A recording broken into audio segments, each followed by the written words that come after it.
ሰላም ሓውዋት ኳዕ ብድሓን መጻእኩም እንዳበልኩ ናይ ሎሚ ዓንቲ ትምህርትና ኸ ኣብዚ ትሪእዎ ዘለኹም ብዛዕባ ክሬዲት ካርድ ክሬዲት ደቢት ካርድን ብዛዕባ ክሬዲት ስኮርን ዝብል ትምህርቲ ክህልወና እዩ ሕጂ ዝበዝሐ ሰብ ብፍላይ ኣብ ኤውሮጳ ዘለኹም ክሬዲት ካርድን ደቢት ካርድን ክትፈላልይዎ ከፀጉሞም ከም ዝኽእል እየ ፈሊጠ ዘለኹ ኣነ ብብዝሒ እንጥቀመሎም እዚኦም እንታይ እዮም ሕጂ ኣብ ኢንግላንድ ዝቕመጥ ኣብ ካናዳ ኣብ ኣሜሪካ ወይ ኣብ ኣውስትራልያ ክቕመጥ ከሎ ዘን እንግሊሽ ዝዛረባ ሃገራት ብብዝሒ እንጥቀመሉ ኢና ካብኡ ናብኡ ብዙሕ ዘይጥቀማሉ ሃገራት ከዓ ክህልዋ ክእላ እየን እዚ ክሬዲት ስኮርን ክሬዲት ካርድን ማለት እዩ ብዙሓት ዘይጥቀማሉ ክእል ኣለዋ እየን ገሊአን ሃገራት ከዓ ብስም ደቢት ካርድን ክሬዲት ካርድን በቃ ከም ሓደ ዓይነት ገይሮም ዝፅውዑ ከዓ ክህልው ይኽእሉ እዮም ከም በዓ ስዊድን ስዊዘርላንድ ክንርኢ ከለና ማለት ስለዚ ናይ ሎሚ ዓለተ ትምህርትና እንታይ ክኸውን እዚ እቲ መሰረታዊ ሓረኽቲ ኣገዳሲ እዩ anyway ስቶክ ማርኬት ዘይኮነ ካብቲ ፐርሰናል ፋይናንስ ወይ ካብ ውልቃዊ ፋይናንስ ክንመሃሮ ዘለና ኣርእስቲ ክኸውን እዩ ስለዚ ደቢት ካርድ እንታይ እዩ ክሬዲት ካርድ እንታይ እዩ ክሬዲት ስኮር እንታይ እዩ ከመይ ጠበያቶም ማዓሲና ንጥቀመሎም ንዓና እንታይ ጠቕሙና እንታይ ይጎድኡና ከመይ ኣጠቃቅምኦም ክንገልፆ ክንፍትን ኢና ማለት እዩ ስለዚ ብዝተፈላለየ ሃገራት ስለ ዘለና ከዓ ኣብ ዘለናዮ ኣጠቃቅሙ ንእሽተይ ሓበሬታ ክበኩም ኩሉ ሙሉእ ብምሉእ ክኸውን ኣይክእልኒ ኦፍኮርስ ግን ሓፈሻዊ ስእሊ ከትሕዘኩም ክፍትን እየ ማለት ስለዚ በዚያ ደቢት ካርድ ክጅምረልኩም እየ ኣሕዋት ደቢት ካርድ ስም ርእይዎ ኣብዚ ደቢት ካርድ እንታይ ማለት እዩ እዚ ዝበዝሐ ሃገራት ንጥቀመሉ ገንዘብና ከነእቱ ከለና ና ኣብ ዘለኩም ብእንግሊሽ ካብ ገንዘብካ ዳይረክትሊ ናይ ዝኾነ ነገር ክትከፍል ከለካ ንኣብነት ኣይፎን ክገዝእ እንተደልየ ብካርድ እትየ ካብ ገንዘበይ ዝወስዱ እንተሃልዮም ገንዘብ ኣይልቃሕኒ ዘለኹ ካብ ገንዘበይ ይወስዱ እንተሃልዮም ደቢት ካርድ ይልቃሕ ኣለኹ ማለት እዩ ኣብዝነት ኣለኩም ኣብዚ 100 ቅርሺ ኣለካ ንበሎ ኣብ ናትካ ኣካውንት ማለት እዩ ዝኾነ ነገር ክትገዝእ ደሊኻ ናይ 20 ቅርሺ ክንደይ ክተርፈካ ዕድ ባንክኻ ወይ ኣብታ ደቢት ካርድ ናትካ 80 ቅርሺ ክተርፈካ እዩ ማለት እዩ ነዚ ሕጂ ደቢት ካርድ ናትካ ገንዘብ ተቐምጠሉ ማለት እዩ ኣብ ገንዘብ 50 ሺህ ኣለኒ ኣብ ባንክ እንተልካ 50 ሺህ ኣለካ ኣብ ምንታይ ኣብዚ ደቢት ካርድ 50 ሺህ ኣለካ ማለት እዩ ኦብቪየስሊ እዚ ደቢት ካርድ እንታይ ዝሓቆፈ እዩ ነዊሕ 16 ቁፅሪ ዝሓቆፈ እዩ ዝበዛሕኩም ክትከፍሉ ከለኹም 16 ቅርሺ ሃቡኒ 16 ቁፅሪ ክትበሃሉ ከለኹም ናይ ባንክ ቁፅሪ ክትከፍሉ ከሎ ማለት እዩ ኣብ ድሕሪኡ ኤክስፓየር ወይ ከዓ ኤክስፓየር እንታይ ዝበሃል መዓልቲ ኤክስፓየር ዝኾነሉ ወይ ከዓ መዓልቲ ዝውዳእሉ ኣለኩም ኤክስፓየር ዝኾነሉ ንኣብነት 228 ወርሒ ሓደ 228 ክኸውን ይኽእል እዩ ብዚ ስምካ ኣሎ ብዚ ናትካ ንኣብነት ናተይ ብርሃን ዕቑባይ ክኸውን ይኽእል እዩ ሚስተር ብርሃን ዕቑባይ ክኸውን ይኽእል እዩ ከም ዝሃብክዎም ኣብ ትሕቲኡ ሶርት ኮድን ኣካውንት ናምበርን ኣሎ እቲ ሶርት ኮድ ዝበዝሐ 6 ቁፅሪ ዘሎ እቲ ኣካውንት ናምበር ከዓ 8 ቁፅርታት ኣለዎ ንሱ ዘይኮነ ክምህረኩም መፅእ ዘለኹ ብዚ ግን እንታይ እዩ እቲ ፍልልያት እንታይ እዩ ኣጠቃቅሞም እንታይ እዩ ንሱ ከዓ ምስ ክሬዲት ስኮር ኣተሓሒዝና ማለት እዩ ስለዚ ከመይ ይሰርሕ ምስ ባንክካ ዝተተሓሓዘ እዩ ምስ ናትካ ባንክ ኣካውንት ዝተተሓሓዘ ኮይኑ ዝኾነ ነገር ክትከፍል ከለካ ገንዘብ ካብኡ ዳይረክትሊ ይወፅእ ማለት እዩ ካብቲ ባንክካ ዘሎ ካብቲ ናትካ ደቢት ካርድ ዘለዎ እዚ ከዓ ዝበዝሐ ግዜ እንታይ ክህልዎ እዩ ፒን ኮድ ከባቢ 4 ቁፅሪ ንኣብነት 1 2 3 4 እዚአን በዚአን ከይገበርካ ኣብ ባንክ ከይድካ ገንዘብ ከተውፅእ ክትሸይጥን ዝኾነ ኣይትኽእልኒ ኢኻ ማለት እዩ ነዚ ሕጂ እንታይ ኢና ንፅውዖ ኣለና ሲምፕሊ ደቢት ካርድ ኢልና ንፅውዕ ኣለና ማለት እዩ እዚ ናቱ ጥቕሚ ክህልዎ እዩ ኦፍኮርስ ምክንያቱ ዕዳ ኣይትጥቀም ኢኻ ዘለካ ገንዘብካ እዩ ካብ ዓቕምካ ንላዕሊ ወይ ከዓ ካብ ገንዘብካ ንላዕሊ ከተውፅኣሉ ኣይትኽእልኒ ኢኻ ወላ ሓንቲ ገንዘብካ ጥራይካ ተጥፍእ ትኽእል ከምዚ ናብ ትሬዲንግ ትዋንቱ ወይ ናብ ሮቢንሁድ ከተእቱ ኢኻ ገንዘብ ካብ ገንዘብካ ተእቱ ኣለካ ንዑ ንጥቀመሉ ዘለና ደቢት ካርድ ኢና ንጥቀም ዘለና እምበር ክሬዲት ካርድ ዝበዝሓ ኣይጥቀማን እየን ዘለዋ ማለት እዩ ኦኬ ቀዳማይ ጥቕሚ ንሱ እዩ ልቓሕ ኣይትጥቀምን ኢኻ ዘለካ ስለዚ ፅቡቅ ነገር ንወደት ማለት ንልቓሕ ማለት እዩ ካልእ ገንዘብካ ንኸተመሓድሮ ክቐለልካ ክእል እዩ ምክንያቱ ክንደይ ገንዘብ ተውፅእ ኣለካ ክንደይ ገንዘብ ተእቱ ኣለካን ንፁር ስለ ዝኾነ ብኡ ማለት እዩ ሳልሳይ ኣዝዩ ኣገዳሲ ኸ ዓለም ለኻዊ ቅቡል እዩ ኣብ ዝኸድካ ከይድካ ኣብ ዝኾነ ሰዓት ክቕበሉካ ይኽእሉ እዮም ብዘይ ዝኾነ ፀገም ማለት እዩ ጉድኣት ናቱ እንታይ ኣለዎ ኣብ ኣካውንትካ ዘለካ ቁፅሪ ጥራይ ክጥቀም ኣነ 1000 እንተሃልየኒ ዝኾነ ኤመርጀንሲ ተጋጢምኒ ካልእ ተወሳኺ ገንዘብ ክጥቀም ኣይክእልኒ ናተይ ገንዘብ ጥራይ ክጥቀም ዝኽእል ማለት እዩ ሊሚትድ ፋንድ ኣለኒ ካልእ ፕሮቴክት ወይ ከዓ መዕቀቢ ዝኾነ እንተተሰሪቐ ካብኡ ክመልሱለይ ኣይክእሉን እዮም እቶም ባንክ ገለ ሕግታት ክህልዎም ኩሉ ግን ክመልሱለይ ኣይክእሉን እዮም ዝኾነ ፍሮድ እንተጋጢሙ ማለት እዩ ካልእ ናትካ ክሬዲት ስኮር ናትካ እምነት ክሃንፀልካ ኣይክእልኒ ኣዝያ ኣገዳሲት እያ እዚኣ ዝበዛሕኩም ትሓልፈኩም ትኸውን እያ ክሬዲት ስኮር ዝብል ክንመሃር ኢና ፅልሕ ኢልና እዚኣ ማለት ሓፀር ኣቢለ ስለ ዝገልፃ ኣብቲ ክሬዲት ስኮር ናትካ ንኽዓብየልካ ኣይሕግዘካን እዩ ምክንያቱ ዕዳ ኣይትጥቀምን ስለ ዘለካ ማለት እዩ ስለዚ ናትካ ክሬዲት ኣብ ኢንግላንድ ኣሜሪካ ብፍላይ ተቐመጡ ካናዳ ኣውስትራልያ ሓዊስካ ማዕረ ከመይ ኣገዳስነት ከም ዝኾነ ክንሪኦ ኢና ናትካ ክሬዲት ስኮር ብዘይ ክሬዲት ካርድ ክሃንፀልካ ኣይክእልኒ ማለት ስለዚ ደቢት ካርድ ንሱ እዩ እቲ ገንዘብካ ተእትወሉ ማለት እዩ كريدت كارد دخل أنت أيو إذا خا زي جنزبكا لقاح جيركا كتقومولو تخيل إذا خا كل جزء أنت له ليميت له ما نابنت كساب كل تشح ترايخا كتقومولو تخيل زبل ليميت ويكا حجي هلوكا مستا تهبك هذا لقاح بانك كنت خليا ويكا أنا كم تلك أحتراك كنت خليا مالتي كساب كل تشح ترايخا جنزب كتوافر ويكا جزء تخيل نبرتات كتبلك كاب كتشح نلعلك جزء على يتخلنيها أما عاد تامس بس عد زبز حق زي دي ديتي نانسوع مالتي صار سمعت لي أقل مسقبلت نتن تلك كان زلها عقدل كان زلها جنزب كتملسن كتكل علىك أبنت كوك ميدحن تقومتات نقولاتن كاسل زلوا مالتي إكزامبل كوك مابزي حد الشح ليميت على كانوا بقول كم تاكل تشح يبيع صنحكو زخون نجر نايكل التميتين تجزيكا شمون تميت لك شمون تميت قلنا تكايكون انت لا كتطفئ تخيل كتلقح تخيل بزخونه غزي كتغزون كتشوط انت تخيل شمون تميتي زي تعرف جنزب لك زخون ايمرجنسي دي كان نغرات انت حليكا بتشمون تميت كيركا تغز تخيلها اذا شحنات كادي ايكونن كمنات كاغيركا كن كتقومول تخيل اب غزي كن كتملسو تخيل لك مالتي اذا خا كريدت كارد بحصر زبده بلقاح كتقومول تخيل ازينا نتقم انا بس غزي بزي ازي بزي كريدت كارد مالتي ناتو طقمتات سلازلو اوكي اذا قال لك عقم تماساسالو قصصታት አለው 16 ሎ እቲ ቫሊድ ካብ ዕለት ክንደይ ከም ዝጀመርካ ነታ ካርድኻ ሃብትሙንና ማለት እዩ ኤክስፓየር ዝኾነሉ መዓልቲ ሶርት ኮድ ገለ ከዓ ምስኡ ዝተተሓሓዘ ኣለዎ ማለት እዩ ስለዚ ብኸመይ ይሰርሕ ሊሚት በቲ ሊሚት ገንዘብ ትልቃሕ ንስኻ ማለት እዩ ዝበልኮ 2,000 ክኸውን ይኽእል 5,000 ክኸውን ይኽእል 10,000 ክኸውን ይኽእል 600 ክኸውን ይኽእል ገንዘብ ክንዲዚአን ኣማውንት ወይ ክንዲዚአን ቁፅሪ ክትጥቀም ትኽእል ኢኻ ይብልኻ ማለት እዩ ኣብ ወርሓ ከዓ بيليو بها خريكم من براكتيكال ناتي أتيني أول حاجة تاكو مخيم علت كنزي أول حاجة كنزي مس أخلت ناتكا بيل ويكا كنز جنزة تتأتين كلها بانك ستيتمنت لك عن ستيتمنت نتكمو كنز تفي كلها زبل حبريتا كوا هذا كاي بي إيميل ويك أبو عادي خطي أكاونت خطري أدخل خمالتي بدحريو نسخة أبساعتو تلقي كذا لها جنزب كتمر سخط كلا لك معتون تحاليفو انترست ويكا تولد الناس تمارني قبل محجي بتعامل علينا كريدت كارد ولد نعو كتكوف لخت كإلى لك ويكا كله تذكر في الكامالات لازم انت هلا سنحي قديمة كنت مئتي تتأكد كان لخايل يعني كده شو مو تمئتي خاطر يفكا تنكل تمئتي زي كنا مئتي ترى انت خفيلك نايتا مئتي ولد 20 مئة ودي 30 مئة ودي بزي قد ديسكا كم سمع كم سبانك كتكوف له لخت كإلى لك جزء مسح حلفة مالتي جزء انت حليف كيخا ناتو جود اتكل ويخلي اوف كورس كون رينا سلاز قدام ما يتقم من تايم ناكا كريديت سكور تايجبرلكا يهانصلك الله اتناتكا كريديت سكور إنا نصوعو كمتي هابتها تهانصو إذا قال لك كم هابت جيرنا نرأيه أبني فاينانس مالتي ناكا كريديت سكور لعلي يهانصلك مو جزاري خا خلك أحد اللي خا بدحريو ناي جزا خلاري خا أطول اللي خا نقول نجارات كحجزكا تقولات الله كال ريوارد له كل بحدا كم زخم زخم زي ولا خلت زي كالكو حدا سنتين كتو هابت خليها قرشي ወይ ክጠቕሽ እናበሉክ ወኻ ኸልዮም ንኣብነት ክንዲ ገንዘብ እንታጥፊካ ወይ እንተ ስፐን እንተጌርካ ማለት እንተ ሓሽሽካ 2% ወይ 1 ሚእታዊት ማኒ ባክ ወይ ከዓ ገንዘብ ክንመልሰልካ ኢና ክብልካ ይኽእሉ እዮም እዚ ካሽ ባክ ይብልና ዘለና ካልእ ከዓ ናይ ትራቨል ንኣብነት ናይ ኢትዮጵያን ኤርላይን እንተወሲድና ናቱ ክብልካ ክእሉ እዮም በቲ ክሬዲት ካርድ ጌርካ እንተኸፊልካዮ ማለት እዩ ወይ ከዓ ናይ ተርኪሽ ኤርላይን እንተወሲድና ልክዕ ከምኡ ክትወሃብ ትኽእል ኢኻ ከዓ ሪዋርድ ዝወሃበካ ስልማት ማለት እዩ كنز سلس بانكم زي تقم كلامس مخ بجنزبهم لا تقم كاس تملس كجنزب توها بالله مالتي زعبي كالك أنت له بروتكشن الله يكالا خلو كمالتي سلس زخون فرود ويسرق ويقدر تتقاتي مكابتها بانك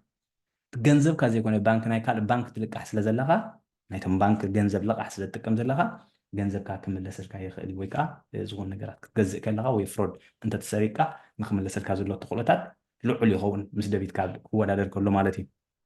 ጉዳኣትና እንታይ እዩ ልቃሕ ትጥቀም ስለ ዘለኻ ልዕሊ ዓቕምኻ ከተጥፍእ ትኽእል ኢኻ ንኣብነት ዝበዝሐ ከባቢ 2,000 ሊሚት ኣለካ እንተኢሎምኻ ዘይገንዘብካ ክንሱ ገንዘብ ኣለኒ ኢልካ ክትዘናጋዕ ዲኻ ወፂእካ እንዳ መስተ ክኸውን ይኽእል እዩ እንዳ ኣማዞን ኦንላይን መፅሓፍቲ ድዩ ዝኾነ ነገራት ኦርደር ክትገብር ትኽእል ኢኻ ብስምዒት ሾፒንግ ክዳውንቲ ክትገዝእ ትኽእል ኢኻ በቂ ካብቲ ናትካ ባጀት كوزع كانت قولتها تعلو مهنياتو جنزب زي بيلك كان الصراحة كم زل كاجيرو كوس دوس لازم نشتي ديسيبلين ويكات أباي كدلي بزمالتي كله إنترستي لكم تاني في جنزب كفلي زخف الغالو في الجمنة أوروبا أزلهم بزحي كفلي تخف الغايم زبزح إذا هاسيا كاجنتايو زي إنترست ريت مالتي مع التقا كي جزاء كي أبتم على التقا أنت زي ماليس كاي تجنزب نعم نتخلت مئتي تذكر هنا صح نوصل لأبنا ናታ ልዑል ዝኾነ ወለድ ከኽፍልካ እያ ማለት እዛ ኢንትረስት ትበሃል ሕዝኩማ ክትኮን ተስፋ ገብር ሕጂ ወለድ ኢልና ንፅዋዕ ንኩሉ ንጥቀመላ ቃል ማለት እዩ ስለዚ ልዑል ዝኾነ ኢንተረስት ሬት እዩ ዘለዎ ወይ ከዓ ዶንጊኻ ናይ ዝኸፈልካዮ ከዓ ናቱ ከኽፍልካ ክእል እዮም 20 ቅርሺ 30 ቅርሺ ኣብ ሰዓትካ ስለዘይከፈልካ ማለት እዩ ካልእ ነቲ ናትካ ክሬዲት ስኮር ከዓ ብብዝሒ ክሃስዮ ይኽእል እዩ ሚስድ ፔይመንት ወይ ከዓ ኣብ ሰዓቱ ዘይተኸፈለ ክፍሊት እንተሃልዩ ናትካ ክሬዲት ስኮር ክንሪኦ ኢና ክሬዲት ስኮር እንታይ ምዃኑ ብጣዕሚ ከትሕቶ እዩ ክሬዲት ስኮር ካ እንተትሒቱ ከዓ ዝኾነ ልቃሕ ክትወስድ ከፀግመካ እዩ ዳሕራይ ዓለም ከዓ ብልቃሕ እያ ትሰርሕ ብፍላይ በዓል ዩኤስኤ ክንሪኦ ከለና ማለት እዩ ኦኬ ስለዚ ልቃሕካ የትሕቶ ኢሉ ኣለኹ ልቃሕከ እንታይ እዩ እዚ ክሬዲት ስኮር የትሕቶ ኢልና ኣለና ክሬዲት ስኮር ከ እንታይ እዩ ደቢት ካርድ ርኢና ኣለና ገንዘብካ ተቐምጠሉ ኣብ ዝኾነ ሰዓት ክትጥቀመሉ ትኽእል ክሬዲት ካርድ ርኢና ኣለና ክሬዲት ካርድ ከዓ ናይ ሊሚት ኣለዎ ባንክታት ከለቁሑካ ዝኽእሉ ንሱ ኣብ ወርሓዊ ክትጥቀመሉ ትኽእል ኢኻ ኣብ ግዜኡ ግን እቲ ዝተጠቀምካሉ ገንዘብ ክትመልሶ ከለካ ማለት እዩ እዚ ክሬዲት ካርድ ዝበልናዮ ቀዳማይ ጥቕሙ እንታይ እዩ ክሬዲት ስኮር ናትካ ከዕብየልካ ኢልና ኣለና ክሬዲት ስኮር ግን እንታይ እዩ እዚ ቁፅሪ እዩ ስኮር ማለት ቁፅሪ ማለት እንዲ ብሓፈሻ ክሬዲት ከዓ ክሬዲት እዩ ስለዚ number that shows how good you are at paying back borrowed money ተለቂሕካዮ ዘለካ ገንዘብ ማዕረ ከመይ ኣብ ሰዓትካ ትኸፍል መርኣያ እዩ ማለት እዩ ስለዚ ኩሉ ግዜ ኣብ ሰዓቱ ዝኸፍል ዝነበረ ሰብ ካብ ካልእ ሰብ ክልቃሕ ከሎ ኣየፀጉሙን እዩ እዚ ደኣ ኩሉ ግዜ ብሰዓቱ ዝኸፍል ክመልሰለይ ፀገም የለን ኢልካ ክትልቅሖ ትኽእልካ ልክዕ እዘን ባንክታት ከዓ እዚ ቁፅሪ እዚ ብምጥቃም እሙን ዲኻ ኣይእሙንን ንመፍለጢ ዝጥቀምሉ ቁፅሪ እዩ ማለት እዩ ኣብነት ክበኩም እዩ ኣብዚ ናይ ኣሜሪካን ኣብነት ዝተፈላለየ ቁፅሪ ዘለና ክበኩም ኢና ናይ ዓዱ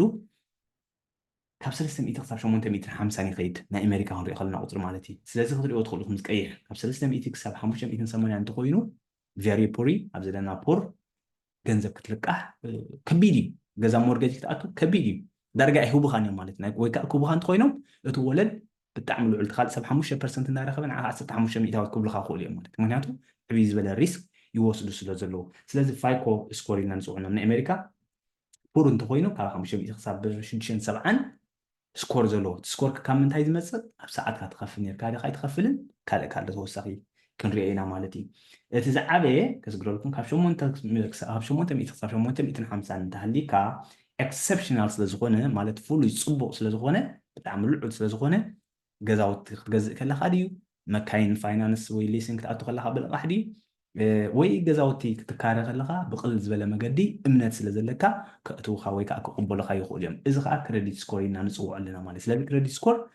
ቁፅሪ መፀውዒ ኮይኑ ማዕረ ከመይ እሙን ዲኻ ኣይእሙንን መፍለጢ ንጥቀመሉ ቁፅሪ ወይ ከዓ ስኮር ማለት እዩ ናይ ኣሜሪካ ኢለኩም ፀኒሐ ስለዚ ፔይመንት ሂስትሪ ኣብ ሰዓትካ ትኸፍል ነርካ ዲኻ ኣይትኸፍልን እቲ ክሬዲት ካርድ ኢልና ክንሪኦ ዝፀናሕና ዶንጊኻ ዲኻ ትኸፍል ነርካ ኣብ ሰዓትካ ዝተለቃሕካዮ ገንዘብ ዳርጋ 35 ሚእታዊት ናይቲ ክሬዲት ስኮር ዝሓቆፈ እዩ ኣብ ሰዓትካ ምኽፋል ኣዝዩ ኣገዳሲ ይኸውን ማለት እዩ ካልኣይ ክሬዲት ዩቲላይዜሽን ሮሾ ዝበሃል ኣሎ እዚ ከዓ 30 ሚእታዊት እያ እንታይ ማለት እዩ እዚ ከዓ ንስኻ ክትልቃሕ ከለካ ንኣብነት 1000 ምስ ተለቂሕና ንኣብነት ወሲድና ፀኒሕና 30 ሚእታዊት ናቱ ክትጥቀመሉ ኣለካ እምበር ልዕሊ 30 ሚእታዊት ተጠቂምካ ንኣብነት 300 ክትጥቀም ኣለካ ካብኡ እምበር 500 ተጠቂምካ ፍርቂ ክትጥቀም ስለ ዘለካ ክንደይ ይኸውን ኣሎ 50 ሚእታዊት 50 ሚእታዊት ከዓ ናትካ ክሬዲት ሮሾ ዩቲላይዜሽን ሮሾ ልዑል ይኸውን ኣሎ ማለት እዩ ስለዚ ፅቡቅ ክሬዲት ስኮር ክትሕዝ ተደሊኻ እቲ ናትካ ዝተዋሃበካ ሊሚት በቲ ባንክ ተዋሂበካ ዘሎ ትሕቲ 30 ሚእታዊት ክትጥቀመሉ ክትክእል ኣለካ ማለት እዩ 300 እዩ ዘለካ ሊሚት እንተኢሎምካ ካብ 100 ንላዕሊ ገንዘብ ኣይተጥፍእ ዝተረፈ ካሽ ወይ በቲ ደቢት ጌርካ ክትከፍሎ ትኽእል ኢኻ ማለት እዩ ስለዚ እዚ ከዓ ዩዝ ና ስሞል ኣማውንት ኦፍ ክሬዲት ሊሚት ስለዚ ካብቲ ናትካ ክሬዲት ሊሚት ዘሎ ንኡስ ወይ ከዓ ትሕት ዝኾነ ቁፅሪ ክትጥቀም ከለካ ማለት እዩ ኦኬ ስለ 30 ሚእታዊት ከዓ ዝሓቆፈ እዩ ትሑት ገንዘብ ምጥቃም ካብቲ ክሬዲት ካርድ ሓደ ካብቲ ክሬዲት ስኮር ናትካ ከዕብየ ዝኽእል እዩ ማለት እዩ ኦኬ ካልእ ክሬዲት ሂስትሪ እዚ ከዓ እቲ እምነት ዝበልናዮ እዩ ንስኻ ንዓይ ንኣብነት መናሎ ኣብዚ ቢንያም ንኣብነት ምሳይ ን15 ዓመታት ዓርከይ እንተኮይንካ ሂስትሪ ታሪክ ኣለና ብሓንሳብ ንነዊሕ ዓመታት ዝኸድና ማለት እዩ ስለዚ ንዓኻ ክለቅሓካ ድዩ ክሕግዘካ ድዩ ኣብ ዝተፈላለየ ኣብ ስድራኻ ክሕግዘካ ኣይፀግመና ምክንያቱ ነዊሕ ዓመታት ዝኸደ ታሪክ ስለ ዘለና ኣብዚኣ ከዓ ልክዕ ከምኡ ናትካ ሂስትሪ ናትካ ታሪክ ናይታ ክሬዲት ናይቲ ባንክታት ምስኦም ክንደይ ዓመታት ፀኒሕካ ሎያልቲ ዝበሃል ብእንግሊሽ ኣብ ትግርኛ እንታይ ኢና ንብሎ ሶሪ እምነት ማለት እዩ እሙን ኢና ንብሎ የስ እሙን ኮንካ ስለ ዘለካ 15 ሚእታዊት ይሕዝ ስለዚ እቲ ባንክ ዝኸፈትካዮ ቀልጢፍካ ዕፁ ተብሎ ሽዑካ ፅባሕ ካልእ ባንክ ትኸፍት ተኮይንካ ኦብቪየስሊ ፅቡቅ ኣይኮን ወይ ከዓ ሓጋዚ ይኮነ እቲ ክሬዲት ስኮር ማለት እዩ ኦኬ ካልእ ኒው ክሬዲት ካርድ ማለት ሓድሽ ክሬዲት ካርድ ኣፕላይ ትገብር ተኮይንካ ኩሉ ግዜ ንኣብነት ሞርጌጅ إلكا لو ما حاتيكا دحر سلسة معاتك تحت تخوينكا بدحريقا أنا كريدت كارد تحت هاليخا هارد إنكوايري ننسوع ويكا ترز بلا تحتو مالها كريدت كارد خوبها إذا خانة ناتكا كريدت سكور كهاسيو زغلي 10 مئتاوي يحز حافشاوي انتايو حنت جزية كريدت كارد مساحتتك كباب شدي شوال حقت زبلك هل إذا كريدت كارد كي حاتتك تزي كوين كريدت كلتا كريدت كارد أو شدي شوال حقت حاتتك لها بوزح لقاعد حتى لها مو ناي جنزم محدارها تسلم كم زلك نتهم بانك تحبرو مالها بقبل مالتي مرحت كوات زي كل بدت قبر زلها جن ناي كومو زمل كتير مالتي سلازي كريدت كورد بكريدت سكور بخمس زي مجدتات كالكوليت نقبره 10 مئتاويتك أنت عينت كريدت كارد زلك ناي لقى حديو ناي كارد دي ناي تمرتي ستودنت لون دي ناي من تاي زلك أنا بعلو ترى له إذا 10 مئتاويت يحز مالتي أنا بعلك كلتا كريدت كارد إذا لني ديبيت كارد رقع لنا أوف كورس مالتي سلازي أقداس نتنات نتايو زخون اللقاح انت لليقا كاتيفون قبول خاي خوليا لعول كريديت سكور انت هالليكا هيوتكا يقلل كانلو لقاح نتركب مورجيج نقطعتو ويكا ناي مكاين لقاح تلقيكا مكاين نقطونن ويكا نقطكار مالتي اوكي قال اي انترست ريت لعول كريديت سكور انت هالليكا ويكا بولس نقول لها لعول قديشنا بولس كريديت سكور انت هالليكا نسخه توعد لور ويكا توعد زخونه ولد كتكفل يخا مالتي سلازي لعل قطرنا أمنت بزانا أمريكا هم كنا حنكر دعنا مثلا لعل شمون تمي خاب شمون تمي خاب شمون تمي 50 صبغ إلنا أنت شدش تمي إتي كريديت سكورز اللو ناي جزء جزء كله شمون 10% يخد خفلو له شمون تمي إتاوي تخد خفلو نت مورجج وين نتلقى إحنا جزء أنت لنا نزل شمون تمي إتن 50 زلوا يكا perfect زلوجن بشدش 10% كهو أي صقوم مني أب مونجو كل 10% زلوا في اللي كاسة ما ينمدرين يزقون زلوا مالتي سلازي ولا نتي انترست ولا كتكبر كلها أجي أقداسي فون الله كلا جزاخت كارخ الله هاي فوت أنت كنت تقولهم أبع الإنجلند تقوم اليوم بوزعي أبي أوروبا رحنين بوزعي كونن ناتكا سكوري حتى هاي ويفلت ويم obviously كفلت أخو اليوم أبغى أتيم سلازي ناتكا تشك قبره خليهم كري ويخو اليوم سلازي تحس أنت خوينو هيك قبول خاني ماني أنتو جزاخ على زيك تكفلت قال خد حرش الشوار حمش شوارحي امنت كوغدر قولي ما بقى مالتي صراحه انت حديد كخام في الليل عز بلا صراحه انت وينو ناتكا كرايم وي سرقتات هلكادي وي زغلنا عمصات زغاطم مالتي ناتكا كريدت سكور بحافشا نسو زغمغمي كندي كم زلكا زحات تخون الله ناب صراحه كتحت كلخا ناتكا كريدت سكور تشكو بروغ يوم كا كريلو يقول يوم مالتي لازم كريدت سكور ناتكا كتعبيه ترليخا كم يزبله ميلاتات كتقم دا عليك هذا اب ساعات كفل لك ايلنا اب ساعات كزي كفيلكا كهاشي بزح ليميت كنوكا خلو تحت 30 مئتاوي كتقام كتلالكا يوتيلايزيشن ريشيو تاعت الليميت شح انت يبومها تحت 300 تتقام 10 شح انت يبومها تحت 3 شح تتقام 3 شح ليميت يزلك انت يبومها تحت الشح تتقام تحت الشح كل كله ولا 10 قرش تكون 500 تكون بزي قدس قنت تحت الشح كون له استحات زبل صخون نوع مالتي قن كتجزع لك تلالكا كي جزع كاي تتقامكا مبال صبغ يكون نايكم خف لها خولين كال كريديت ريبورت ناركا تشك غوبرت خليها ناتنا حجي اكسبيرينس بحالا لبزهور يكم غلي أو تشك غوبرا خلي ناتي كرن كندي كريديت سكور على تشك غوبرا خلي نسن ايجنسيين ابز عدي اكسبيريان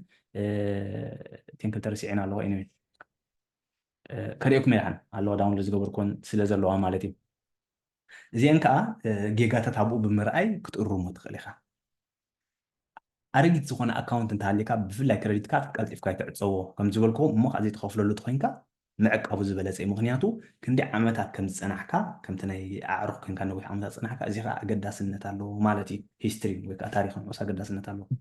كان لك أبوز أكاونت خايت خفت كم تحجي قديم نهار صنعنا أبوز أكاونت مخفت صبغي أيكونن زبلنايو مخ أب حتصير جزية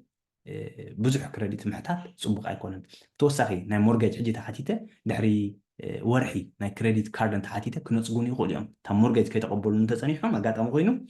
ناي كريديت كارد بدحريا ابلاي انت غير نسا خد صلوات خليها سلازي مع اسن خفتن مع ساين خفتن كنفوت خنقلالنا سلازي اتا ما ناي ديبيت كاردن كريديت كارد كري خلنا كريديت كارد حدا خاطر بلعل 100 زتقوم داغاتيس انغلن 100 زتقوملو امريكاوان نايت امريكا انا بعدا زامنو فاينانس كعالمنا ويخم تفوتو مالتي سلازي دارجا زبز حسب كريديت كارد له ابي امريكان تالهم قدام اكس فوتو زلكم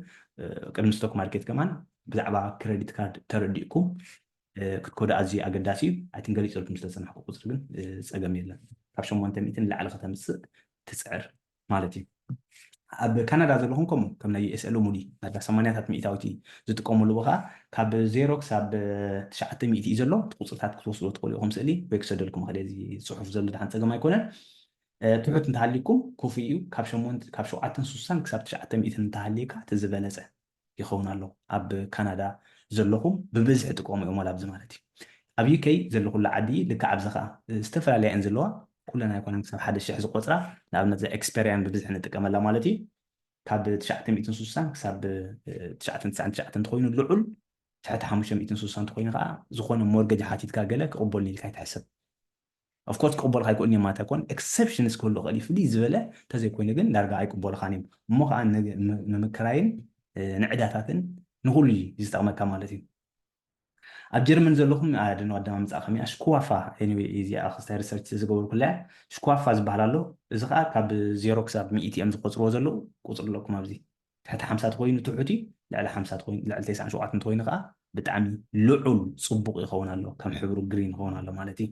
ስለዚ እዚ ከዓ ልክዕ ከም ናይ ኢንግላንድ ፍሉጥ ግን ከም ናይ ኢንግላንድ ጥቕሚ የብሉን ዳርጋ 40 50 ሚእታዊት እዮም ክሬዲት ካርድ ዝጥቀሙ እንተዘይተጋልየ ቁፅሪ እኳ ክጋጋ ክእል እየ ግን ደቢት ካርድ እዩ ዝበዝሐ ዝጥቀማው ኣብ ኤውሮጳ ዝበዛሕኩም ደቢት ካርድ እዮም ዝጥቀሙ ግን ኣይጥቀሙን ማለት ኣይኮነ ኣገዳሲ እዩ ኔዘርላንድ ከምኡ እዩ ቁፅሪ የብሎምን ግን ብምንታይ እዮም ዝፈልጥዎ ኣለኩም ኣብዚ በዚ ቢኬኣር ዝበሃል ኣሎ ቢሮ ኦፍ ክሬዲት ሬጅስትሪ ገለባታ ደማ ምፅእ ክጋገ ክእል እዚ ከዓ ልክዕ ዕዳኻ ዝነበረ ወላ ድኣ ስኮር ኣይሓብር እምበር እተን ክህበኩም ዝፅናሕኩ ሕግታት ክሬዲት ስኮር ከዕብያልካ ዝኽእላ ነቲ ፍፃመታት ከተተግብሮ ክትክእል ኣለካ ንስኻ ኢዳ እቲ ቁፅሪ ክትፈልጦ ዘይትኽእል ስኮር እምበር እቲ መስርሒ ግን ዝሰርሕ እዩ ክሬዲት ስኮር ትነጥቢ የለን ኦኬ 50 ዘለካ 100 ዘለካ ክትሪኦ ዳ ኣይትኽእልኒ ኢኻ ንበሎ እምበር ስቲል እቲ ብዙሕ ኣካውንት ኣብ ሓፂር ግዜ ዘይምኽፋት ትሕቲ ሊሚት ዘይምኻድ ኣዝዩ ኣገዳሲ ናይ ክሬዲት ስኮር ክሬዲት ካርድ እንተኸፊትካ ሕጂ ኣብ ውሽጢ 6 ወርሒ ካልኣይ ትሕተት ወይ ሳልሳይ ትሕተት ማለት እዩ ስለዚ ዕዳ ዘይብልካ ፅቡቅ ይብሉ እዮም ፌቨር ገብርሉ ማለት እዩ ብዙሕ ዕዳ ተዘይብልካ ናትካ ፔመንት ሂስትሪ ከዓ ከይደንጎ ካብ ሰዓትካ ትኸፍል እንተነርካ ገዛ ክራይ ይኹን ናይ ሞባይልካ ይኹን ኩሉ ኮታስ ዕዳ ዘለካ ወይ ከዓ ተለቂሕካ ትጥቀመሉ ዘለካ ንብረታት ኣብ ሰዓትካ ትኸፍል እንተሃሊካ ፅቡቅ ክሬዲት ስኮር ከም ዘለካ ጌርካ ባዕልካ ክትግምግሞ ትኽእል ኢኻ ማለት እዩ ስዊዘርላንድ ካብ ኣለኩም ኣብዚ ካብ ክስታይሎም ፅቡቅ ሕማቅ እናበሉ እዮም ዝሰሚይዎ ቨሪ ጉድ ፑር ክሳብ ኤክሰለንት ይኸዱ ኣብዚ ዘለዎ ከዓ ኦፍኮርስ ከምቲ ናይ በዓል ኢንግላንድ ቁፅርታት ኣይኮነን ካብ ሓደ ክሳብ 5 ኣለዎም ሓደ ተኮይኑ ሕማቅ 5 ተኮይኑ ልዑል ወይ ከዓ ኤክሰለንት ወይ ከዓ ብጣዕሚ ፅቡቅ ኢሎም ክሰምይዎ ይኽእሉ እዮም እዚኦም ከዓ በዚ ክሬዲት ሪፖርቲንግ ኤጀንሲስ ኣለውና ከም በዓል ኤክስፔሪንስ ዝብልኩም ንኣብነት ኣብ ካናዳ ኢንግላንድ ንጥቀመሉ ወይ ከዓ ናይ ኣሜሪካ ፋይኮ ዝበልናዮም ልክዕ ንሶም ፀብፃብ ክህቡካ ይኽእሉ እዮም ማለት እዩ ስዊድን ተመሳሳሊ ካብ 0 ክሳብ 600 እየን ስካንዲኔቪያን ካንትሪስ ኣነ ከም ዝፈልጦ ማለት እዩ ኢስ ቢካሚንግ ኢምፖርታንት ብሎካ ኣሎ ማሲ ጠለብ እንዳረኸበ ይመፅእ ኣሎ ይዓቢ ኣሎ ኣብ ስዊድን ካብተን ካልእ ሃገራት ክረአ ከሎ ብምእታዊት ማለት እዩ ቅድሚ ሕጂ ግን ከምዚ ብብዝሒ ዝጥቀምሉ ነገር ኣይነበረን ስለዚ ናትኩም ከዓ ካብ 500 ንላዕሊ እንተሃሊካ ስኮር ዝበለፀ ክበሃል ክእል እዩ ብኢንተርነት ቸክ ክትገብሮ ትኽእል ኢኻ ስኮርካ ማለት እዩ ንርዌይ ኣለና ስካንዲኔቪያ ከምኡ እዩ ከም ናይ እንታይ ዝበሃል ስዊድን ማለት እዩ ብሓፈሻ ዴንማርክ ከምኡ ሳማሪ ክገብረልኩም ናቶም እንታዮም ከም ቀንዲ ማለት እዩ ደቢት ካርድ ዝበሃል እንታይ እዩ እንተተባሂልኩም ዕዳ ከይተጠቀምካ ናትካ ገንዘብ ተእትወሉ ብኡ ጌርካ ክትገዝእን ክትሸይጥን ትኽእል ሊሚት ከዓ የብልካ ናትካ ገንዘብ ሊሚት ንሱ እዩ በቃ 1000 እንተሃሊካ ኣብታ ባንክ 1000 ጥራይ ክትጥቀም ትኽእል 10,000 እንተሃሊካ 10 ካብኡ ክትሓልፍ ኣይትኽእልን ኦቨርድራፍት ገለ ዝበሃል ኣሎ ንሱ ግን ካሊእ ብሕፅር ዝበለ ናትካ ገንዘብ ክኸውን ከሎ ክሬዲት ካርድ ከዓ ኣንፃር ናትኩ ናትካ ገንዘብ ዘይኮነ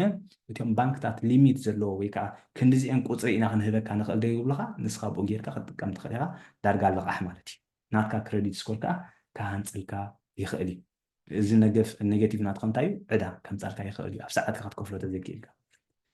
ክሬዲት ስኮር ኣዝዩ ኣገዳሲ ቁፅሪ ንልቕሓት ንወለዳት ንገዛ ክራይ ንኩሉ ክጠቕመካ ዝኽእል መፍለጢ ንጥቀመሉ ክሬዲት ስኮር ኢልና ንፅውዖ እቲ ፍልያት ከዓ ኦፊስ ካብ ሃገር ናብ ሃገር ክፈላለ ይኽእል እዩ ሕጂ ኣብኡ ከለኹ ንእሽተይ ከሪኦኩም እዩ ናተይ ናይ ኤክስፔሪያን ማለት እዩ ድሕሪኻ ሕቶን መልስን ክንከይድና ድሓን ናይ ስቶክ ማርኬት ወላ ሕቶ የለኩም ሆን ብዙሕ ዓንፀገም ዘለዎ ይኮነን እንታይ ብዙሕ ከይክበድኩ ሓፀራ ቢልዮ ምፅአልኩም ዘለኹ እዚ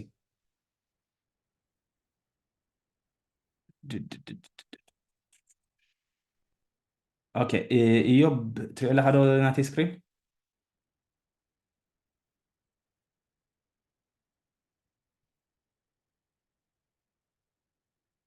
يرى له برهين برافو اوكي ثانك يو حجي ابزي الله ازي اكسبيرينس كبلكم صنعكو اب انجلاند ابنا زنتقملا مالتي ناتي كريديت سكور تشكو غبري كل غزي ابزلو مس اكسلنت دي مس منتاي زتوكا اوف كورس بعل خبركا خالي حجي ابزلو ابس زخون نير لقحي ما هون نيرم حجي جن اوبيسلي مور عدل كم زلني زحبركا زلو ناتكا نيجاتيف انتايو انتاي سلا زخونه كل تشك غبرت خالي خاف لايت ما بانجلاند زلو مالتي اب يوروب زلو كا نناتكم زلو اكونت كرفتم هو تخول يكونكم غيركم انت زيا انت كلير سكور تبعلالا ካልእ ናይ ክሬዲት ካርድ ዝበልኩ ኣሎ እቲ ዴቢት ካርድ ዝበልኮ ናተይ ገንዘብ ዘቐምጠሉ ኣብዚ ኣሎ ባርክሌይ ሳንታንደር ናሽናል ወይ ሪቮሉት ዝበሃል ማለት እዩ እዚ በዓል ኣሜሪካን ኤክስፕረስ ከዓ ክትጥቀመሉ ትኽእል ኦፍኮርስ ካልአይቲ ኻላት ምንታይ ኣኳ ትበሃል እዚ ካልእ ሕጂ እቲ ሊሚት ዝበልኩኹም ኣብ ዘለኩም እዚ 1900 ሊሚት ዝበሃል በረኻ ትሪኦ ኣለኻ ደዚ يا يرى له ብራቮ ሕጂ እዚኣ እንታይ እያ መሲልካ ሊሚት ዝበልኳ ንሶም ባንክ ማዕረ ከምዚኣ ገንዘብ ከተጥፍእ ትኽእል ኢኻ ኢሎምን ኣለዎ ማለት እዩ ናተይ ባላንስ ካ ክንዲ ኣለዋ ዜሮ ወላ ሓንቲ ገንዘብ ኣየጥፍእ ኩላን ኣለኹ ምክንያቱ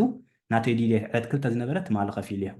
294 ጥራይ ተጠቂመ ነይረ ኣብኡ ማለት እዩ ትሑት ተጠቂመ ነይረ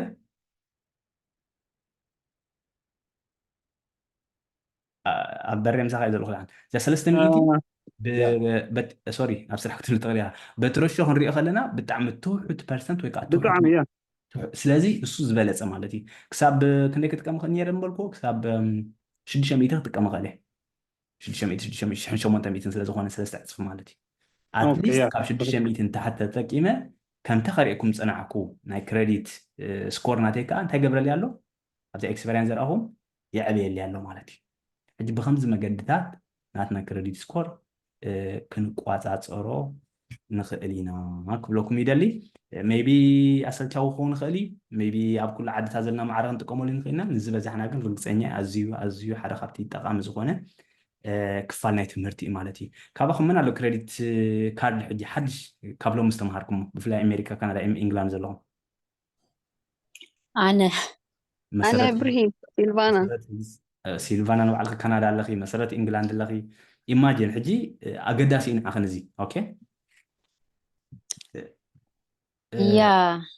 how many percentage of Canada people use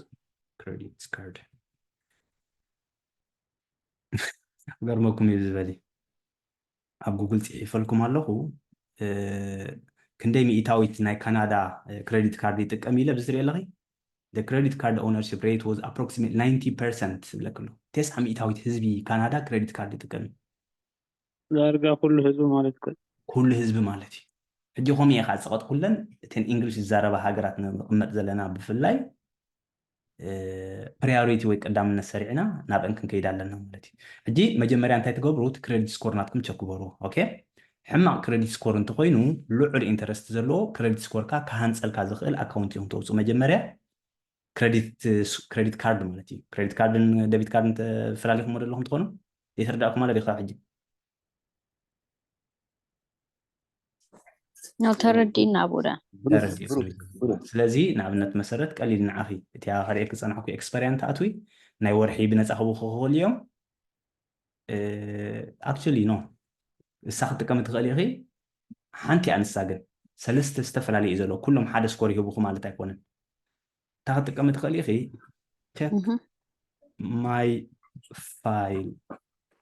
ቼክ ማይ ፋይል ትብል እዚኣ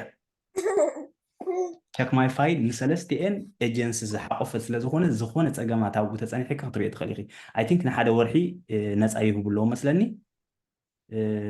ያ ትራይ ኢት ፎር ን30 መዓልቲ ብነፃ ብድሕሪ 15 ቅርሺ ክትከፍል ይኽእሉ ከሎ ከይረሳዕ ክበዓለኺ ዘድልየክ ረኺብኪ ኣፃሪኺ ካንስል ትገብር እዮ ማለት እዩ ድምስስ እዮ ድሕሪ ወርሒ ቅድሚ ወዲስ ቅድሞ ኣብ ኢንግላንድ ዘለኹም ማለት እዩ ቢአነስ ንኩሉ ከተፅንዖ ከቢድ እዩ የቕሬታ ንኩልኩም ኢንዲቴል ውሽጢ ኣቴ ክበኩም ማለት ዘይከኣልኩ ሓፈሻዊ ንእሽተይ ስእሊ ሒዝኩም ክትኮኑ ግን ተስፋ ገበር